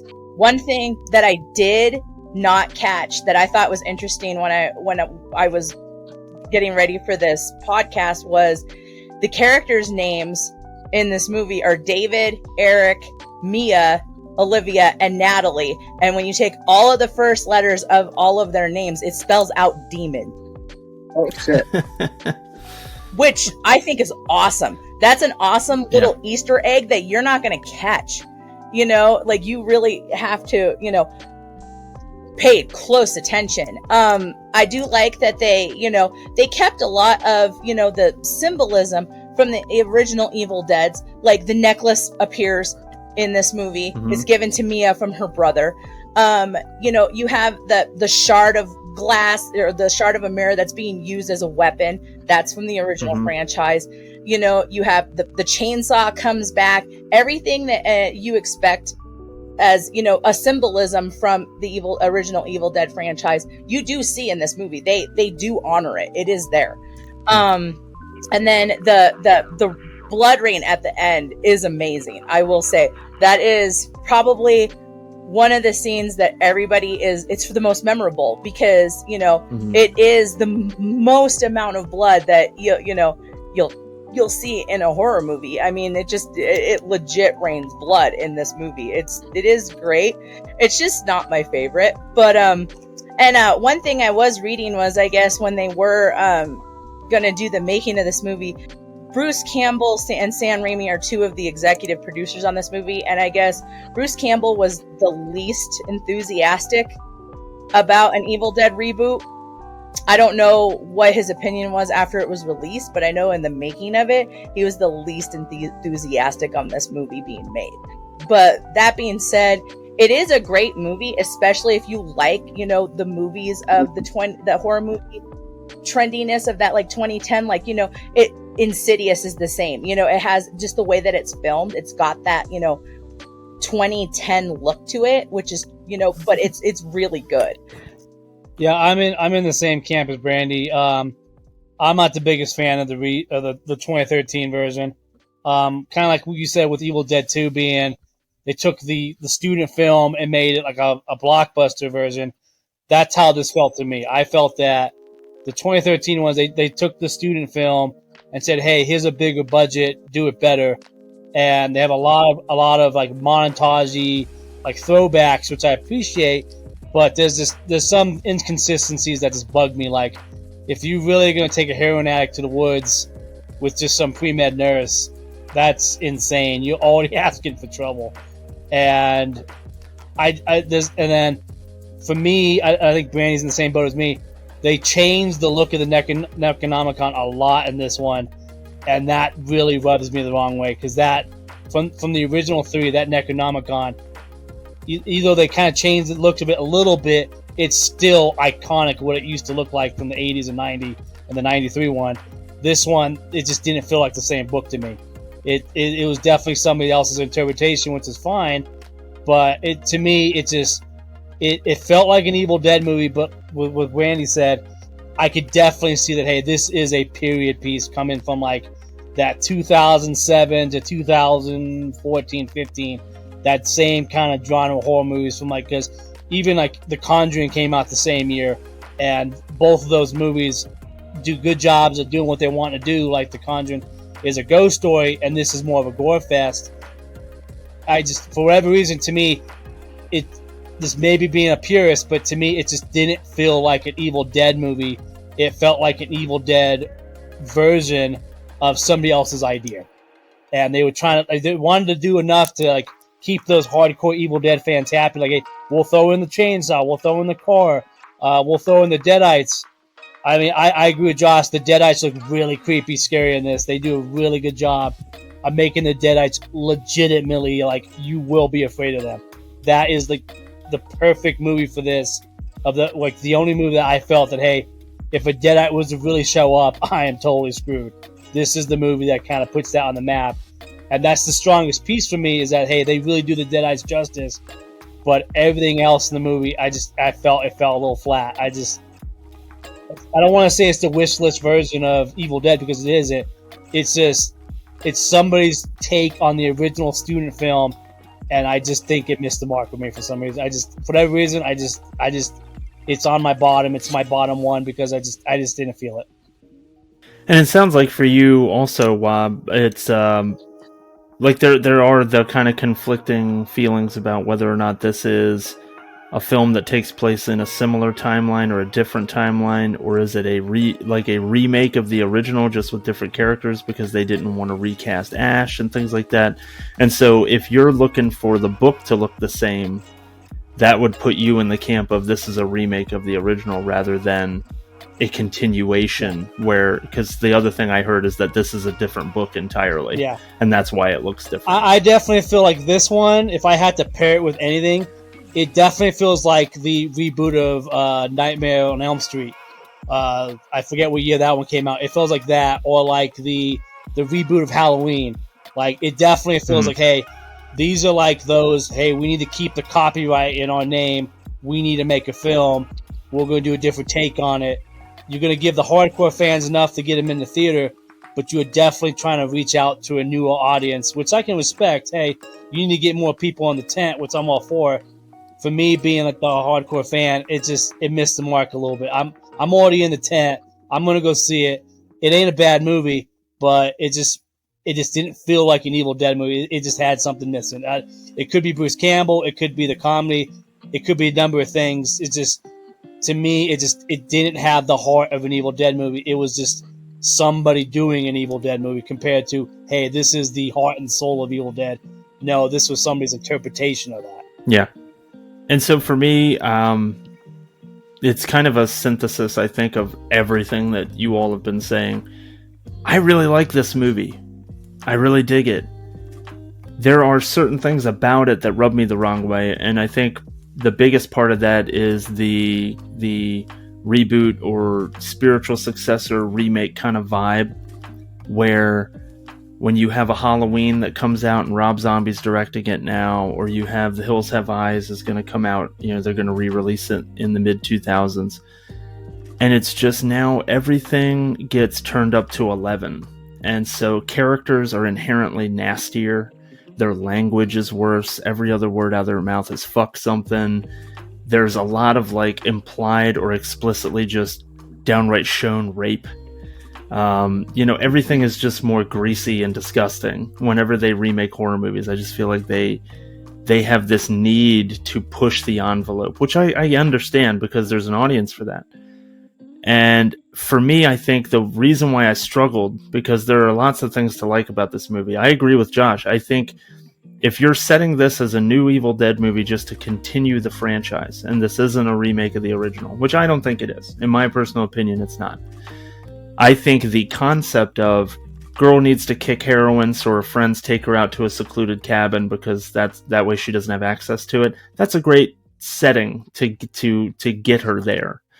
And so that made sense to me. Whether or not the medical part of it makes any sense is entirely different, but I can suspend my disbelief enough for that. I thought it was a good reason for a group of teens or young adults to be out in the woods. Visually, this movie is striking. As you all have said, the Deadites look really scary in this movie. Olivia walking into a room and her possession essentially stops her dead in her tracks, and she stood up rigid, and you kind of get this sense that something is wrong with her, and then of course the next time you see her is she's in the bathroom carving herself up. So there's these visual things that they're now doing with the Deadites that are very scary. I think for me at the end of the day, there's just not... Brandy kind of touched on this. I don't give a shit about any of these characters, which is a huge problem. I don't care. And I'm in a place where other than Mia, I'm interested in Mia's journey, right? But her brother sucks. Eric sucks. Natalie is barely in the film because they cut all of her scenes where she has dialogue and a backstory, so she's barely in it. And then Olivia sucks. I don't like a single character in this film outside of Olivia. Outside of Mia. So you're cannon fodder at that point. I'm just waiting for you to get killed, and I'm hoping that it entertains me. Eric's scene with Olivia in the bathroom, as Josh brought up, absolutely brutal. Especially if you realize the thing that trips him up, he slips on her tongue. That's the thing that slips him up, and then he takes that nasty back bump on the toilet. Which, kudos to that stunt performer. That looked gnarly. And then the very herky-jerky movements of the Deadites and the stabbing with the syringe into his glasses, and thank God he has the really strong glasses. But he still ends up getting the busted needle in his eye, underneath his eye. Just disgusting, horrible. The whole scene with Natalie taking off her own arm with the electric carving knife, it's just horrendous. All this stuff is horrendous. But for all that stuff that I'm they are pushing the gore, kind of into the modern day and the effects and things like that. Then you have scenes like Mia on the cellar stairs with Natalie, and she bifurcates her tongue with the box cutter, and that would have been fine. But then it's very much implied that she's trying to do oral sex to Natalie because she's licking all over her thigh and stuff like that. And then David appears at the top at the cellar door, and she basically, outright says she's going to give him a blowjob. It's stuff like that that takes me out of it, because at the end of the day, Evil Dead is supposed to be fun, and there was no fun to be had in the 2013 version of it. I can appreciate the visuals that they're showing me. I can appreciate the premise, because I thought that was a cool way to get people to the cabin. And I can appreciate the visual thing that they were doing with Deadites in the film. But there was no actual fun in the movie. I think there was one line that made me laugh, and that was when Eric was being a smartass, talking about how they were supposed to deal with this Deadite, affliction that was happening to Mia, saying they basically had to destroy her, kill her. And what was it? David, I think, was saying, "Are you sure?" And Eric's response was, "No, I'm not sure. It's not a science book." That was funny. Outside of that, there's not a whole lot of fun to be had in the movie. And so, yeah, I like the movie as a horror movie, but as far as where it sits for me as an Evil Dead film, as a film that belongs to this franchise, it took a lot of hits for that, because Evil Dead to me is supposed to be fun. So I've kind of said my piece, but I want to give people the floor again if they want it. Is there other things that you want to add before we start throwing numbers out there and saying where they land on our rankings?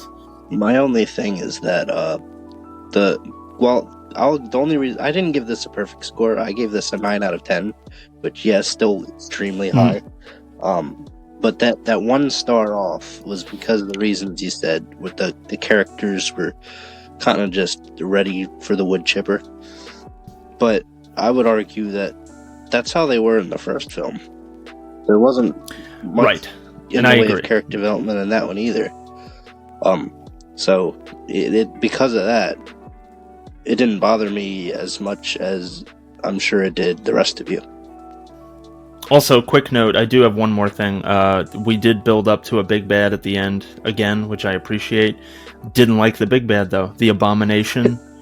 It was kind of weak to me. It just looked like Mia, which I think it was. It wasn't it implied that it's supposed to be like an evil hell version of Mia or something? Yeah, it's her. The personification of her addiction. Not in the lore, but that's the metaphor I took it for as. And it ended with a bifurcation, though I was happy with it. Which was awesome. That was cool. Every single Evil Dead film has a chainsaw scene. All of them. So for me, and so are we? Sorry. Go ahead, Brady. No, I was just gonna say, for me, if you were to take this movie and not associate it with the Evil Dead franchise, and it's a stand-alone horror movie, it's a good movie. But when you associate it with such an iconic franchise, there's a lot of other like expectations that come with it. And so if you get, like somebody who's not, never seen the originals and they go to see this one, they probably loved it, because they don't know the association with the originals, Yeah. But, it's just, if you're a diehard for those originals, there's a lot of riding on your shoulders. Yeah. That was my last take. Because I agree, because you're expecting that fun factor to be in there, and then when you don't get it, it's like, oh. Because, even though the first one is not explicitly played for comedy, there's lots of it that's still fun. And Evil Dead 2013 is just, it's too real. Like, the violence and stuff, it just looks too, If you like the gore, like though, that's your right. That's the one, 100%. So why don't we go around the horn and drop our number, and then we can get to Evil Dead Rise, and we can wrap this baby up. I ranked Evil Dead 2013 as my second favorite of the franchise. For me, Evil Dead 2013 is my number 5. It's my number 5 as well. It just, for whatever reason, it just doesn't stick the landing with me. But like Brandon said, if it was a standalone horror movie, it would be perfect. Kind of like, it felt to me like the Ghostbusters female remake. If the Ghostbusters didn't exist, it'd be an awesome movie. But it's trying to join a franchise, and it just misses the mark. I want to say that this came out in a similar time frame to when they did a similar thing with Blair Witch. They released the Blair Witch. It has a very similar kind of look to the poster, kind of the intertwining vines and tree bits and things like that make up the poster there, the very prominent red and black look to it. I never saw that Blair Witch remake, but these films I imagine it's very similar to this one in that it's violent and things like that. But it almost feels like it should belong to that movie more. Those two movies should belong to each other more. And the Necronomicon, whichever version of the tome it is, and then like the term that we know as Deadites and things like that, it could have just as easily not been those things. So yeah, as far as where it lands in the franchise for me, this was my number 5. Do I still enjoy the movie? Absolutely. So let's wrap it up and get to the modern, the most recent, I should say, in Evil Dead Rise, which came out last weekend. And we said it at the top of the show. The movie's been out for a week-ish, a little bit less, I guess, at this point. Opening weekend was this past weekend, and spoilers are ahead. Why don't we go around and talk about our experiences with Evil Dead Rise? We all went and saw it this weekend. As a matter of fact, I think we all went and saw it on Saturday, if I'm not mistaken. So let's go around and talk about our experience with it. So we mentioned this on the Coming Soon episode last month, that this is the one that I was most excited for, with Lee Cronin directing. Still haven't seen any of his other stuff other than that one episode that I mentioned. But I think he did, even though, well, my ranking's already spoiled by my other ones. But even though it's towards the bottom here, I still thought this movie was great. It reminded me a lot of the previous one, in the sense that there was a lot of stuff that was like straight up brutal and not as fun as, say, 1 or 2, but it wasn't as brutal as the last one. Yeah. The trailers kind of set up an expectation that I was taken aback from, because I thought that Alyssa Sutherland's character, that I don't remember the name of, Ellie, Yeah, I should remember the name Ellie, shouldn't I? Probably. I thought she was gonna be. Shout out to my wife Ellie, who will be on an episode very soon in the future. But she was gonna be the only Deadite. I didn't think there were gonna be other ones. But so the film opens with a fucking scalping, and that was awesome. Yes, that title card was great.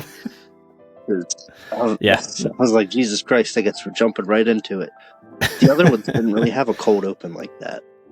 Well, the last one did, but other than that, I think my biggest pet peeve of this whole film was because of the marketing for it. Because, so if you go on Twitter and you type in like hashtag Evil Dead, you get a little cheese grater next to your name, or next to the hashtag. Yes. There are posters with just a straight up cheese grater. And so, they hyped that up a lot. It was in one scene, and it was just like a swipe, and then that was it. And I was like, oh, well, fuck. I expected somebody to have a cheese grater applied to their arm and then just fucking back and forth with it for like 5 minutes or something. So that was a bit anticlimactic for me.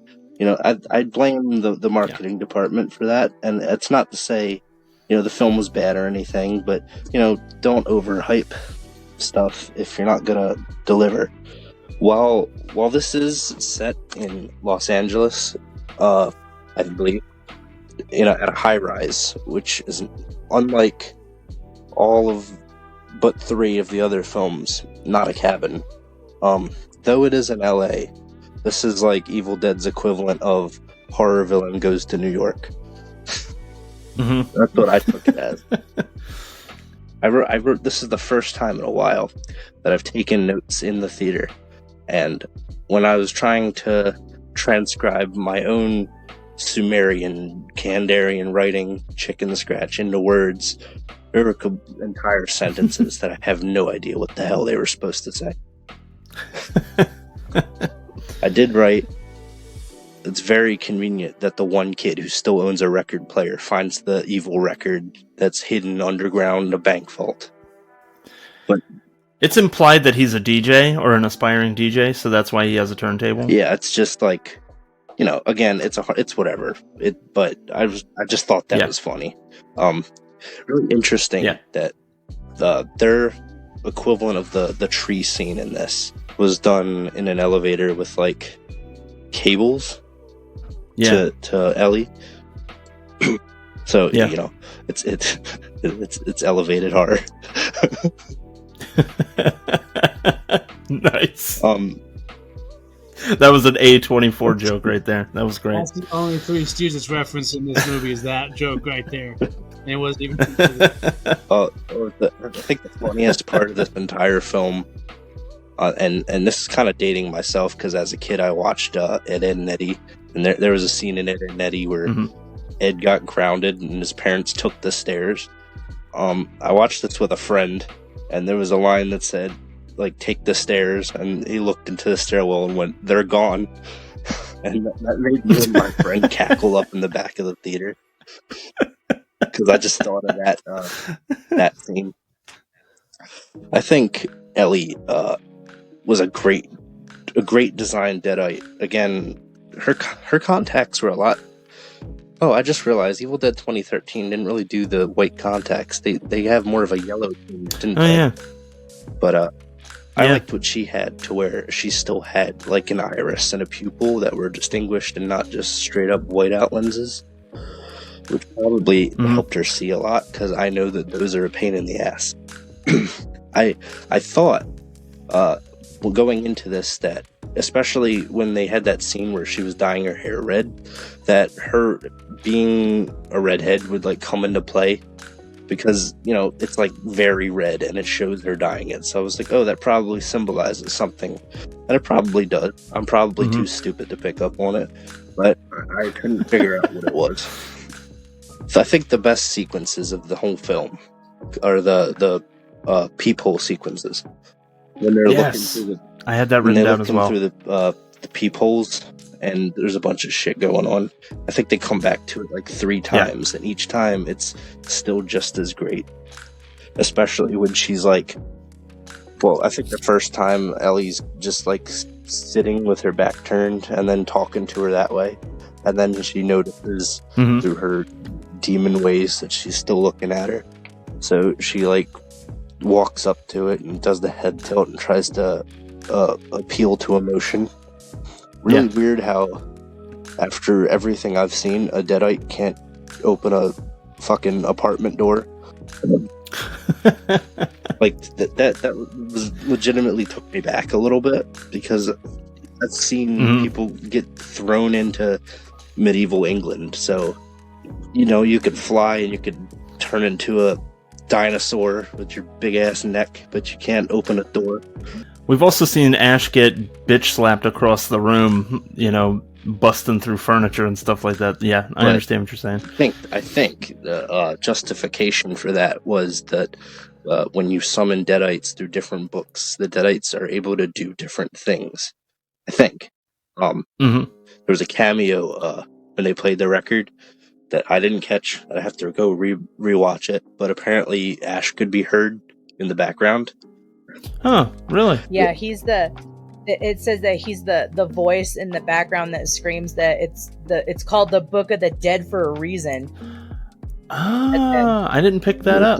That's all the films together. That's cool. It also could explain, by the way, your comment about the different contact lenses that they use. Perhaps that is also another way of explaining the 3 different books and their effects on people. Yeah, I wish they didn't hardline and say that there were 3 books, because that kind of screws over any future Evil Dead film that tries to do something a bit differently. I do welcome doing things differently. Yeah. But it's whatever. Yeah. Maybe there are 5 books, because there's 3 in Army of Darkness. Unless those were the 3 books. I don't know.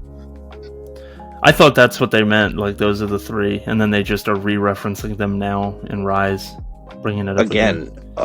The record, it like there are different records, but one of them, it's like in the middle of the damn, in the middle of playing it, it was like, by the way, don't play this. It's like, well, I already did. It's too late for that. So yeah, I had a similar issue with this film that you did with the last, which is weird because it's for the same reason, and I would argue that you were right. It, like, if it weren't for the metaphor, I would agree wholeheartedly that the big bad in the last movie was underwhelming. But in this, all of the Deadites they pull together to form one thing, like Slither or Society. And I wonder if that's because they mention the way to defeat the Deadites in this film is to chop off all their limbs. So they were like, all right, well, let's get more limbs then. That's a great idea.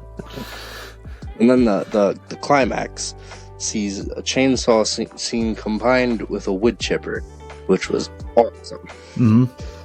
Yeah, that was a great way to end the film. I completely skipped over this, but I love killing kids in horror films. I got another TikTok snippet for you there. I like that this film wasn't afraid to kill off the kids, because only out of the 3 family members, only 1 survives. Mm-hmm. Yeah, so that's a ballsy move. I like that they killed. I like watching kids die in horror movies. Yeah, I thought it was... It's just knowing that they actually went there, I think, is it's like, wow, it's going to be one of them movies. They're killing the kids. Even though something like that happened in this film, still didn't feel as brutal as the last movie. Yeah, I agree. And there weren't a lot of jokes. It's just kind of all in the tone and the way things were shot, and a lot of building the relationship between Beth and her. I guess it would be her niece. Well, niece and nieces and nephew until they're dead. Mm-hmm. But yeah, it really got high marks for me. I came out the theater being really pleasantly surprised that a 5-film franchise can still not have a bad film after all this time, because the first film came out in, was it 87, 86? 81. The first film was 81. It was 81? Oh, yeah, I was looking at my notes. Although I don't think it made it to theaters officially until 83, but yeah, it was done in 81. I flipped back to my notes to Evil Dead 2. Yeah, it was 81. After all this time, 5 movies and still not a single bad one. That's great. And I hope that they make Evil Dead 6. Brandy? All right. So for this one, I went in with an open mind. I didn't want the last one from 2013 to change any of my opinion. And I'm glad I did. I went in, like, one of my favorite things is this is the first Evil Dead movie that introduces child actors. And the actors that they had, they were fantastic. They were, like, especially the youngest one, the Cassie. I loved her, and her Stephanie. Oh my god. Stephanie. That was, because I knew Stephanie was going to play a part somewhere, and the way that they did it, where it just went right through the mouth of the Deadite, was awesome. Oh. It was awesome. It's not as gory as the last one, but it still delivers on the gore. I mean, especially, you know, like when you get towards the ending. One of the things that just bugged me throughout the whole thing is when Ellie becomes the Deadite and she stabs her sister Beth in the hand with the piece of the glass, and there, you know, you see it go through her hand, and there's a whole scene with her wrapping it up. Well, right after that happens, she attacks the eldest daughter, and the eldest daughter becomes a Deadite, but the sister never changes. And they never explain why. They never explain, like, why she becomes, you know, like the hero at the end, but she never turns into a Deadite. And, like, I made the joke to Rob. I was like, I get that she's pregnant, but I mean, is she, like, carrying the Christ child? I was like, what makes it to where she couldn't change into a Deadite? The other thing that I like the change of scene. You know, granted, the cabin is iconic, but the way that they, you know, moved it into the apartment building, they did that really well. But the one thing, if you're coming into this movie not associating it with any of the earlier Evil Deads, it's great, it's awesome. But if you are a fan of the original trilogy and you know that timeline, there's pieces of it that don't make sense. Like the part where he actually finds the records. He finds the records in one part of this old bank that's underneath where this apartment is. And the records, if you look at the date, they're dated 1923. So how did the Necronomicon go from, if they've been there since 1923, the Necronomicon would have never been in a cabin. It would have been locked down there the whole time. So the first 3 Evil Deads would have never happened. I think this is still in that vein of saying that there's 3 different books. Right. So the one in the cabin is one. Okay, so that makes more sense. But also, like Josh said, it's a little coincidental that the one kid that owns a record player finds records, because most, you know, kids, most like teenage kids probably don't even know how to play a record. But there are scenes in this movie that I thought were really, really cool, especially the part where Ellie first becomes the Deadite and she lunges up onto that ceiling, and the water behind her is the water underneath her is boiling. Like, that was cool as hell, the way they did that. And then when she comes back down and she's talking to the youngest daughter, and I'm sorry, it's my favorite quote of the whole movie, where she says, "Mommy's with the maggots now." Like, they make they make the kids likable to where, you know, when the bad shit does happen to them, you actually care.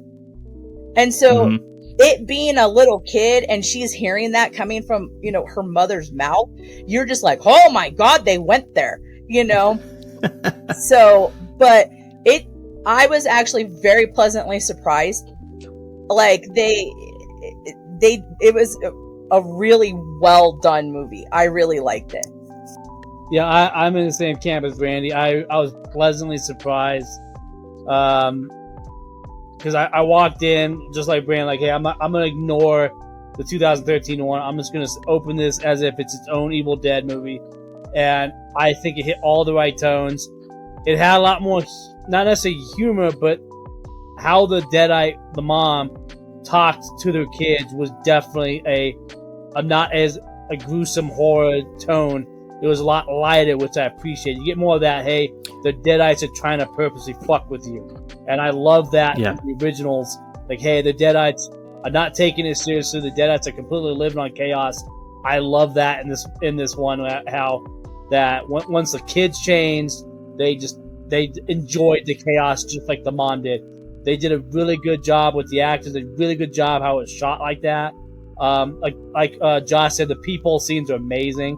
Like how they film those and making that claustrophobia go through the people.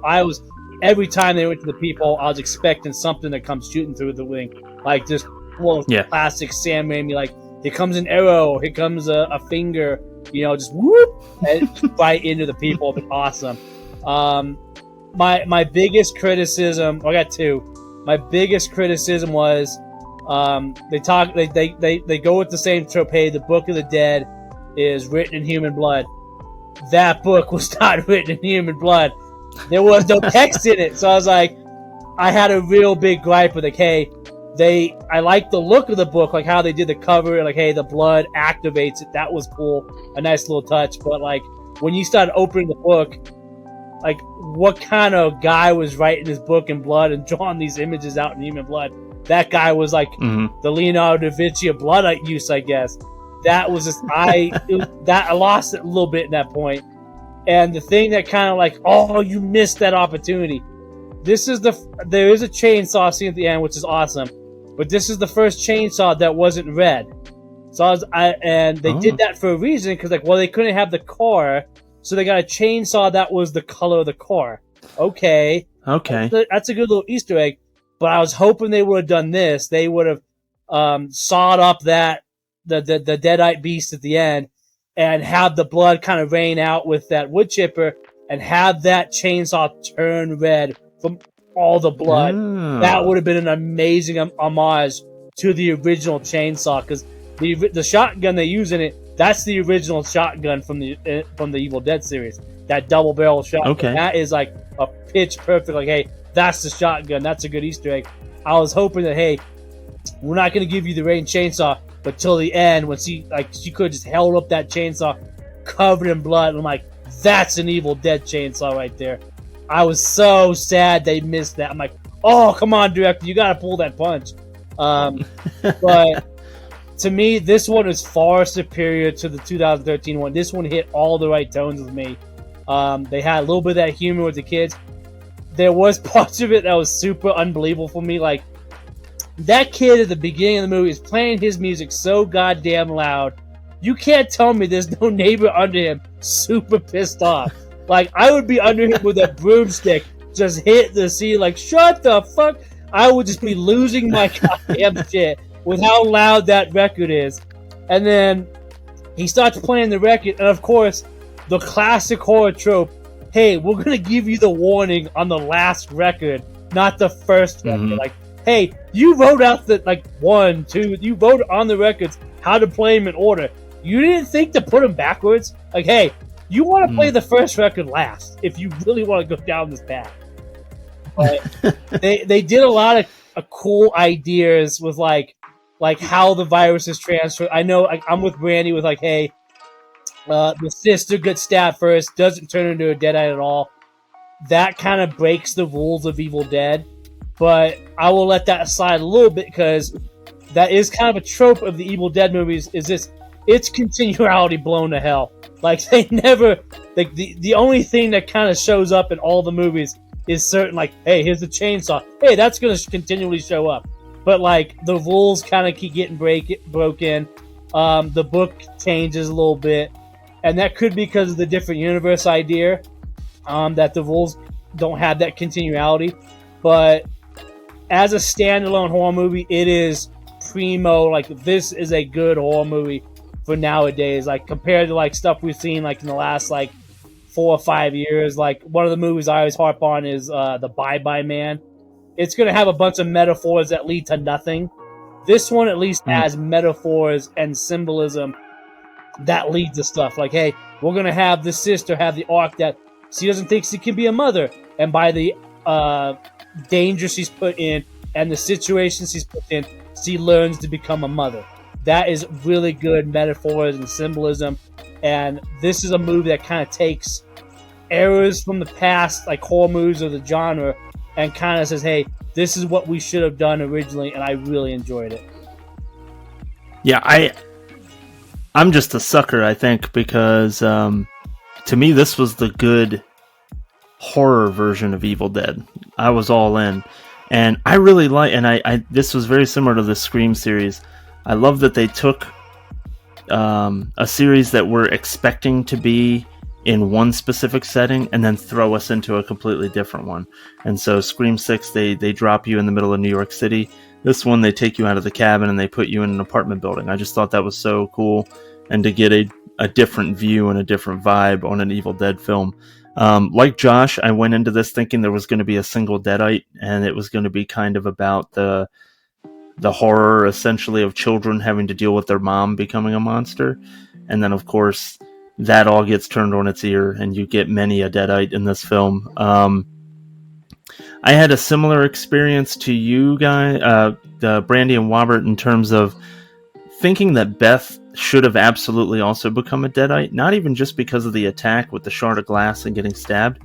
Later on, Bridget, when she's eating the wine glass out of the cabinet, she's literally just chewing on the wine glass, she spits in her face. And so, like, there's some, bodily fluid transfer there too, because that glass probably cut her skin, and so the blood got into her blood and stuff like that. I think there were multiple instances of there being opportunities where it would have made complete sense for Beth to become a Deadite as well. And of course, with her being the protagonist, that doesn't happen. That being said, I agree with the things that were being said about the tone of this was just different. I feel like it brought the fun back. But kept it just pretty much a straight up horror movie. There's some comedy stuff in there. I personally think when Ellie comes out of the boiling bathtub and she does the big Deadite scream, and then she passes back out and falls back into the bathtub, I thought that was funny as shit. Just the way that her body looked when she fell in the water.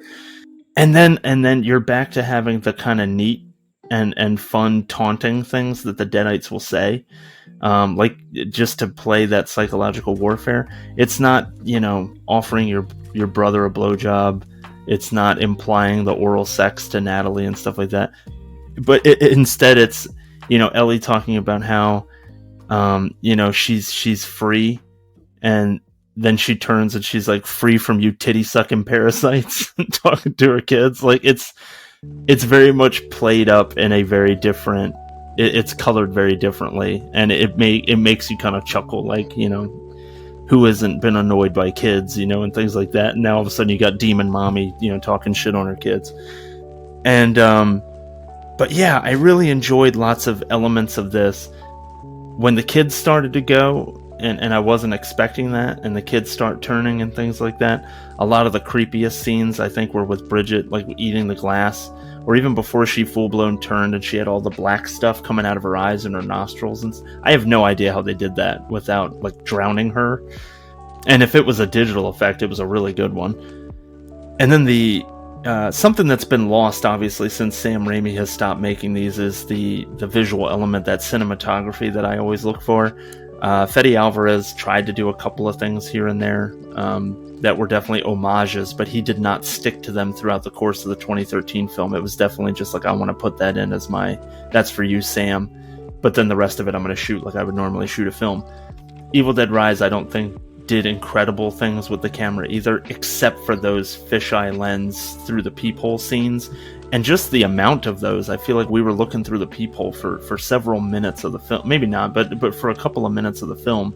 And it ended up feeling like, man, we actually got some screen time in that view. And you get to see actual action take place. It's not just Ellie delivering dialogue at the door, which she obviously does, but it's also some action scenes, like a kid running away, ends up, being caught, as we find later on, because he's slumped up against the wall outside of the door. And then the neighbor with the shotgun ends up shooting Ellie, right outside of that fisheye lens, right outside of that peephole. And then she ends up ripping his throat out with her nails right there in that view. There's just a lot of cool stuff that they decided to do from that camera angle. All in all, the characters I thought were great. The kid actors were great. At first, Bridget was a little like they were just trying to turn her into a caricature, kind of like the teenager that's just an advocate for stuff. So like she's, I'm going to this protest today, and I think she shits on Danny for saying something at the dinner table that's not PC or something like that. And it's like, okay, so you're the incredibly politically correct, like, activist kid, so they kind of give her this trope, and eventually she ends up bucking it and becomes more of a human being, and not just such a one-note thing. Like, it's like, okay, this is your activist kid. It's like, no, this is a character. I'm supposed to believe that this is a human being. And then on top of that, she happens to believe in these social issues and stuff like that. I want that to be, and they ended up rounding her out pretty well, and treating her like a big sister, like how she fights with her siblings and stuff like that. I thought that was all done really well. Funny Easter egg that I saw in there. Did you notice that the catchphrase for the pizza chain that they brought home was "Come get some"? I thought that was hysterical. The pizza box is also, the pizza place is called Heniettas. That's a direct throwback to her. I missed the name. That's excellent. I missed the name of the place, but I saw the catchphrase on the box and thought that was good. Okay, so that whole bit is awesome. The mommy with the maggots now thing, I remember in the trailers thinking that line was pretty silly, and I wasn't a fan of it, but the way it plays out in the film is great. Specifically, after she delivers the line, she gives the kids kind of a look and like a smile, and they let it sit for a second before like the next scary thing happens or the next scary thing is said. It works really well. When it's in a trailer and they just kind of smash cut to it and then they smash cut away from it, it didn't work for me as well. It ended up playing a lot better in the film. If I remember correctly, that is also a throwback to, I think Ash's girlfriend says that to him in one of the Evil Dead. Mommy's with the maggots now? Yeah, she's sleeping with the maggots now or something like that. I think that's also an homage to like one of the first Evil Deads. I just can't remember which one. Okay, I don't remember that either. A couple other things. The cheese grater. So with that being a big part of the marketing campaign, I know like early screeners were all given like a memorabilia piece that was a cheese grater, and then they were given Mom's leg weenie, and it was like Sour Patch straws, but they look like human flesh. And that's kind of fun. But yeah, I expected the same thing, since all the marketing stuff was geared around the cheese grater. Like, I don't mean to take it this deep, I guess, but based on the 2013 film, I thought somebody was getting it in the crotch or like something crazy like that. Like, but it ended up just being like, Beth's calf gets cheese grated for half a second, and then it's over, and it never comes back. It did seem like kind of a wasted marketing thing. Another great thing, though, is when you take it outside of the realm of just this individual apartment. So, like, Ellie becomes a Deadite, the kids become Deadites, some of the kids become Deadites. And then you're still thinking, like, okay, that's it. And then I started to realize something. When they start kind of doing their escape plan, I was like, holy shit, there's a bunch of dead bodies out in the hallway. And in my notes, I was like, it'll be so great if the neighbors start getting up. And sure as hell, that's exactly what happens. And I had such a huge mark out moment in the theater. I was like, yes, they're actually having all these like side apartment dwellers wake up and become Deadites. And then this movie pays off with, and hot take, my favorite final boss in the Evil Dead franchise. When all these, I guess it was really just the two kids that end up kind of fusion dancing with their mom. And they end up creating this spider, 6-armed, deadite demon creature. And I loved it. I thought it was really cool. You never really get to see it too good, but in what you can see, I think the design is really cool and it's grotesque. And how it's created, like the other deadites are essentially like ripping pieces of Ellie apart so that her kids can like get in there and fuse with her and stuff. It was really nasty and gross. But you end up getting a really fun and cool final monster out of it, which I thought was neat. And then, of course, it gets the appropriate send-off of getting sent into a wood chipper. That's awesome. Yeah, all in all, really enjoyed this movie. Really had a great time with it and loved it. And sticking it in a different place, for me, it's just like, where else can you take this franchise and this concept of like, okay, there's these evil books and it makes people do, you know, horrible things and turn into these evil creatures, but like we're always seeing it in a cabin. And the only other time we didn't see it in a cabin, it was in medieval times, and those were skeletons. Like they weren't the actual demon things that we've come to expect. Well, this gives us that. You know, you give it to me in a completely different setting, in a world where these books exist and could pop up in different places. You know, they gave me this apartment building, which provides, again, as Robert pointed out, another claustrophobic setting. But different enough. And I really enjoyed this movie, had a great time with it, and think of it very highly as far as where it ranks for me. And so I wanted to turn the mic back to anybody else who has any other notes that they want to include before we go to our numbers.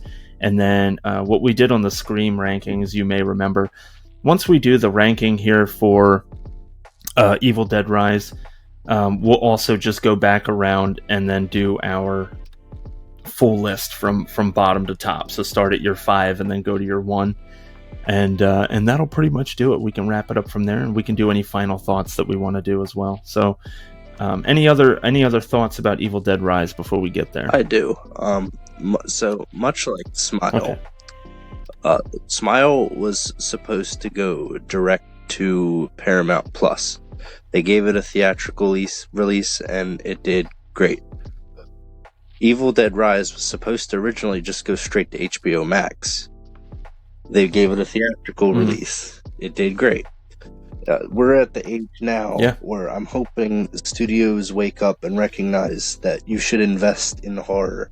And granted, we'll never make the Oscars because they hate horror films for some god-awful reason, but I think we're getting a resurgence of the genre to where people are starting to respect it more, and I'm very much looking forward to that, and I hope they keep reconsidering putting things direct to streaming and giving them at least a limited run in the theaters.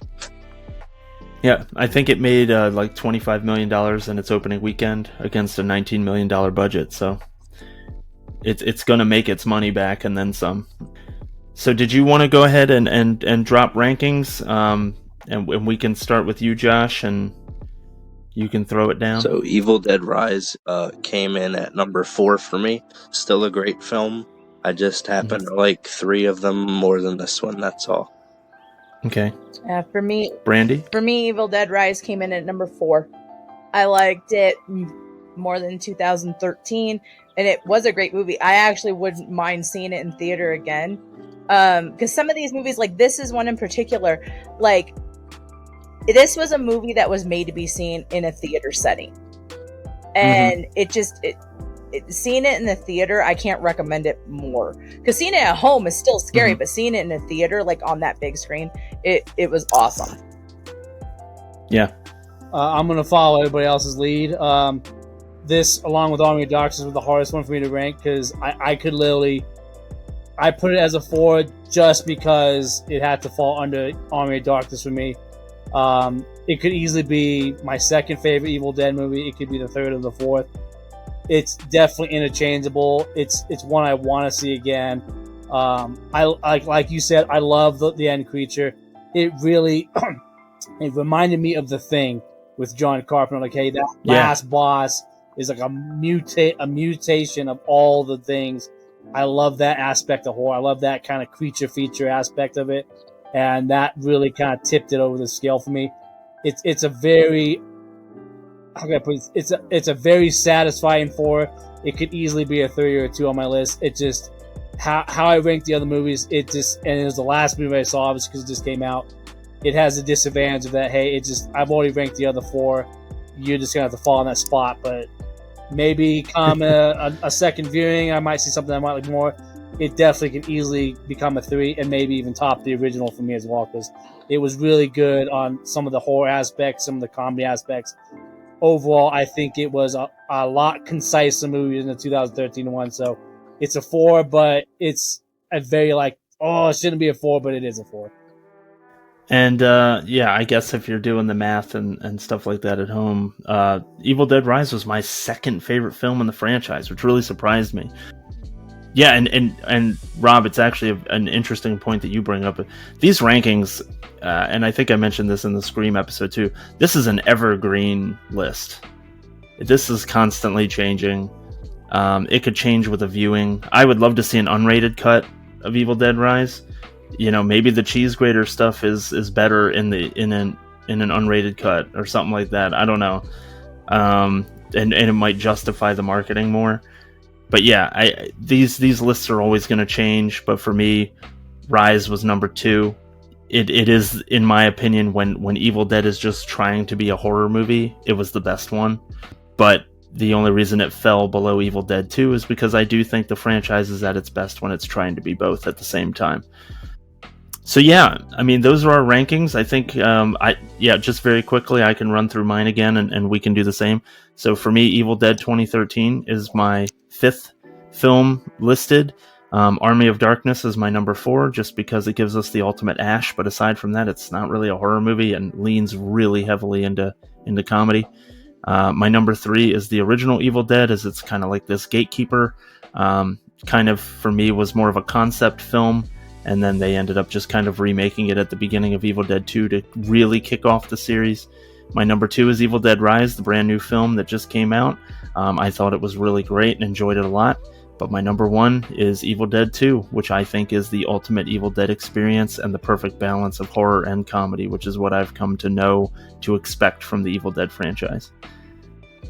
Josh, you want to give me your bottom to top? My number 5 is Army of Darkness. It stands out among the rest of the franchise in a way that makes it feel odd. My number 4 is Evil Dead Rise, simply because it had to fall somewhere. Number 3 is the Evil Dead original. I think that it had a lot of good concepts that were later touched upon in a better way. My number 2 is Evil Dead 2013.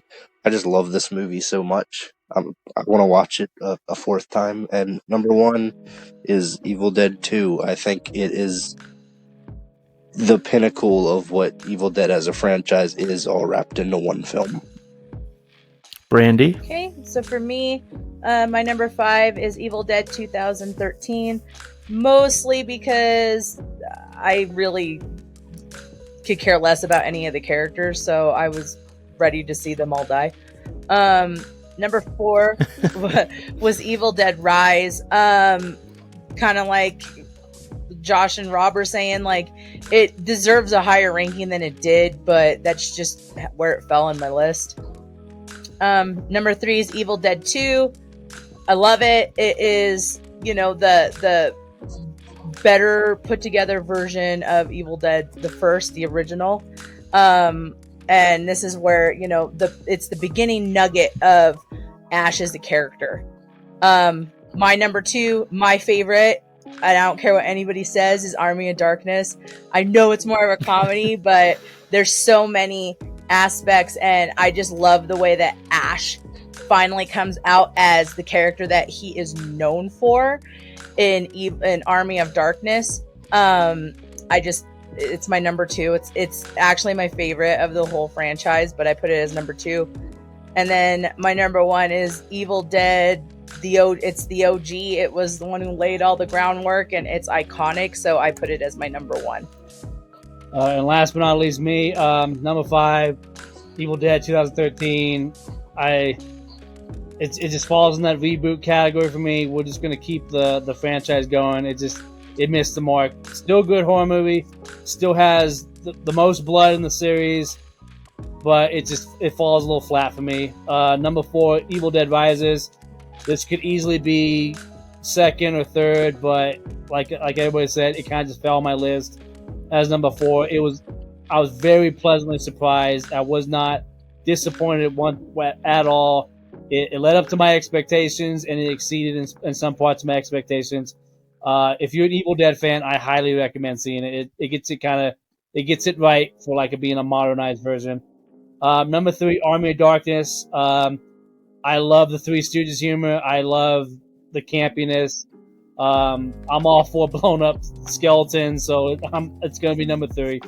Number 2, the OG, the original 1981 Evil Dead.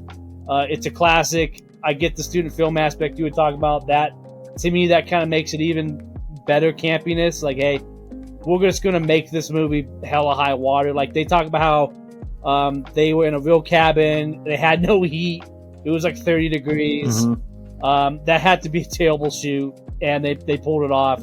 It started the whole franchise. I can't lower it than a 2. And number 1, my favorite, like yours and Josh's, Evil Dead 2. It has a little bit of everything. It's got the horror. It's got the horror comedy. It's got the horror. It's got the ass starting to be a badass. It's got just a little bit of everything. It's got the not so scary Deadites, but you still could like these, like the leprechaun Deadites. Like they're gonna mess with you and taunt you, but you can't defeat them. But I think that Evil Dead 2 is, if I'm gonna watch an Evil Dead movie, that's the one I'm gonna reach for. So it has to be number 1. Excellent. So there you have it, folks. I mean, that's how we break it down, and I'm sure everybody else has, their own opinions about where things should fall on the list. Sometimes a recency bias comes into play. Sometimes it's an appreciation of certain types of effects versus others. Missing legacy characters, all those things have a tendency to fall into why people rank things differently. So we want to hear from you when we get this episode out. I would love to hear in the comments where these films rank for you. Why am I wrong? Go ahead and tell me why I'm wrong. I'd love to hear it. And the way that you can do that is by checking us out wherever you can find us, really. On YouTube and Spotify is where these episodes come out. You can just search for Screen Sermon Podcast there. We are on Twitter at Screen Sermon. You can also send me and the rest of the gang emails at screensermonpod@gmail.com. Again, that's screensermonpod@gmail.com. I'd love to get some requests. I'd love to get some feedback and get some dialogue going with some fellow film fans and help us, fill this calendar out. Right now, it's just us coming up with ideas about what we should be watching and things like that. Would love to be given these kinds of suggestions from the people that are listening to the show. So please reach out. We would love to hear from you. But in the meantime, first of all, Rob and Brandy, really appreciated having you guys on for your first time. I know that we're going to have you back very soon because my wife needs to see Star Wars, and I absolutely need your help to do that. We're happy to oblige with that one. No more perfect co-hosts for that one than you two. So I'm excited for you to help me. Has to be on that episode. Yes, absolutely. And Josh, of course, I think that you and I will always be discussing horror whenever it comes up on the Screen Sermon Pod, which is often enough. I feel like we commonly will circle back to horror films. So thanks as always for giving me your insight. Yeah, hopefully I won't sound like this next time. Yeah, I hope you get over your Bronson Reed-itis here shortly, and your voice gets back to normal. And I hope we didn't put you through the paces too awfully much. I know this episode went long. Yeah, it's pretty much shot at this point. I'm not going to talk at all tomorrow. Well, on that note, folks, we'll let you go for this week as far as the Screen Sermon Pod is concerned. But again, look forward to hearing from you. Hope you enjoy the episode. Let us know where the Evil Dead films fall in the rankings for you, and we'll see you next week.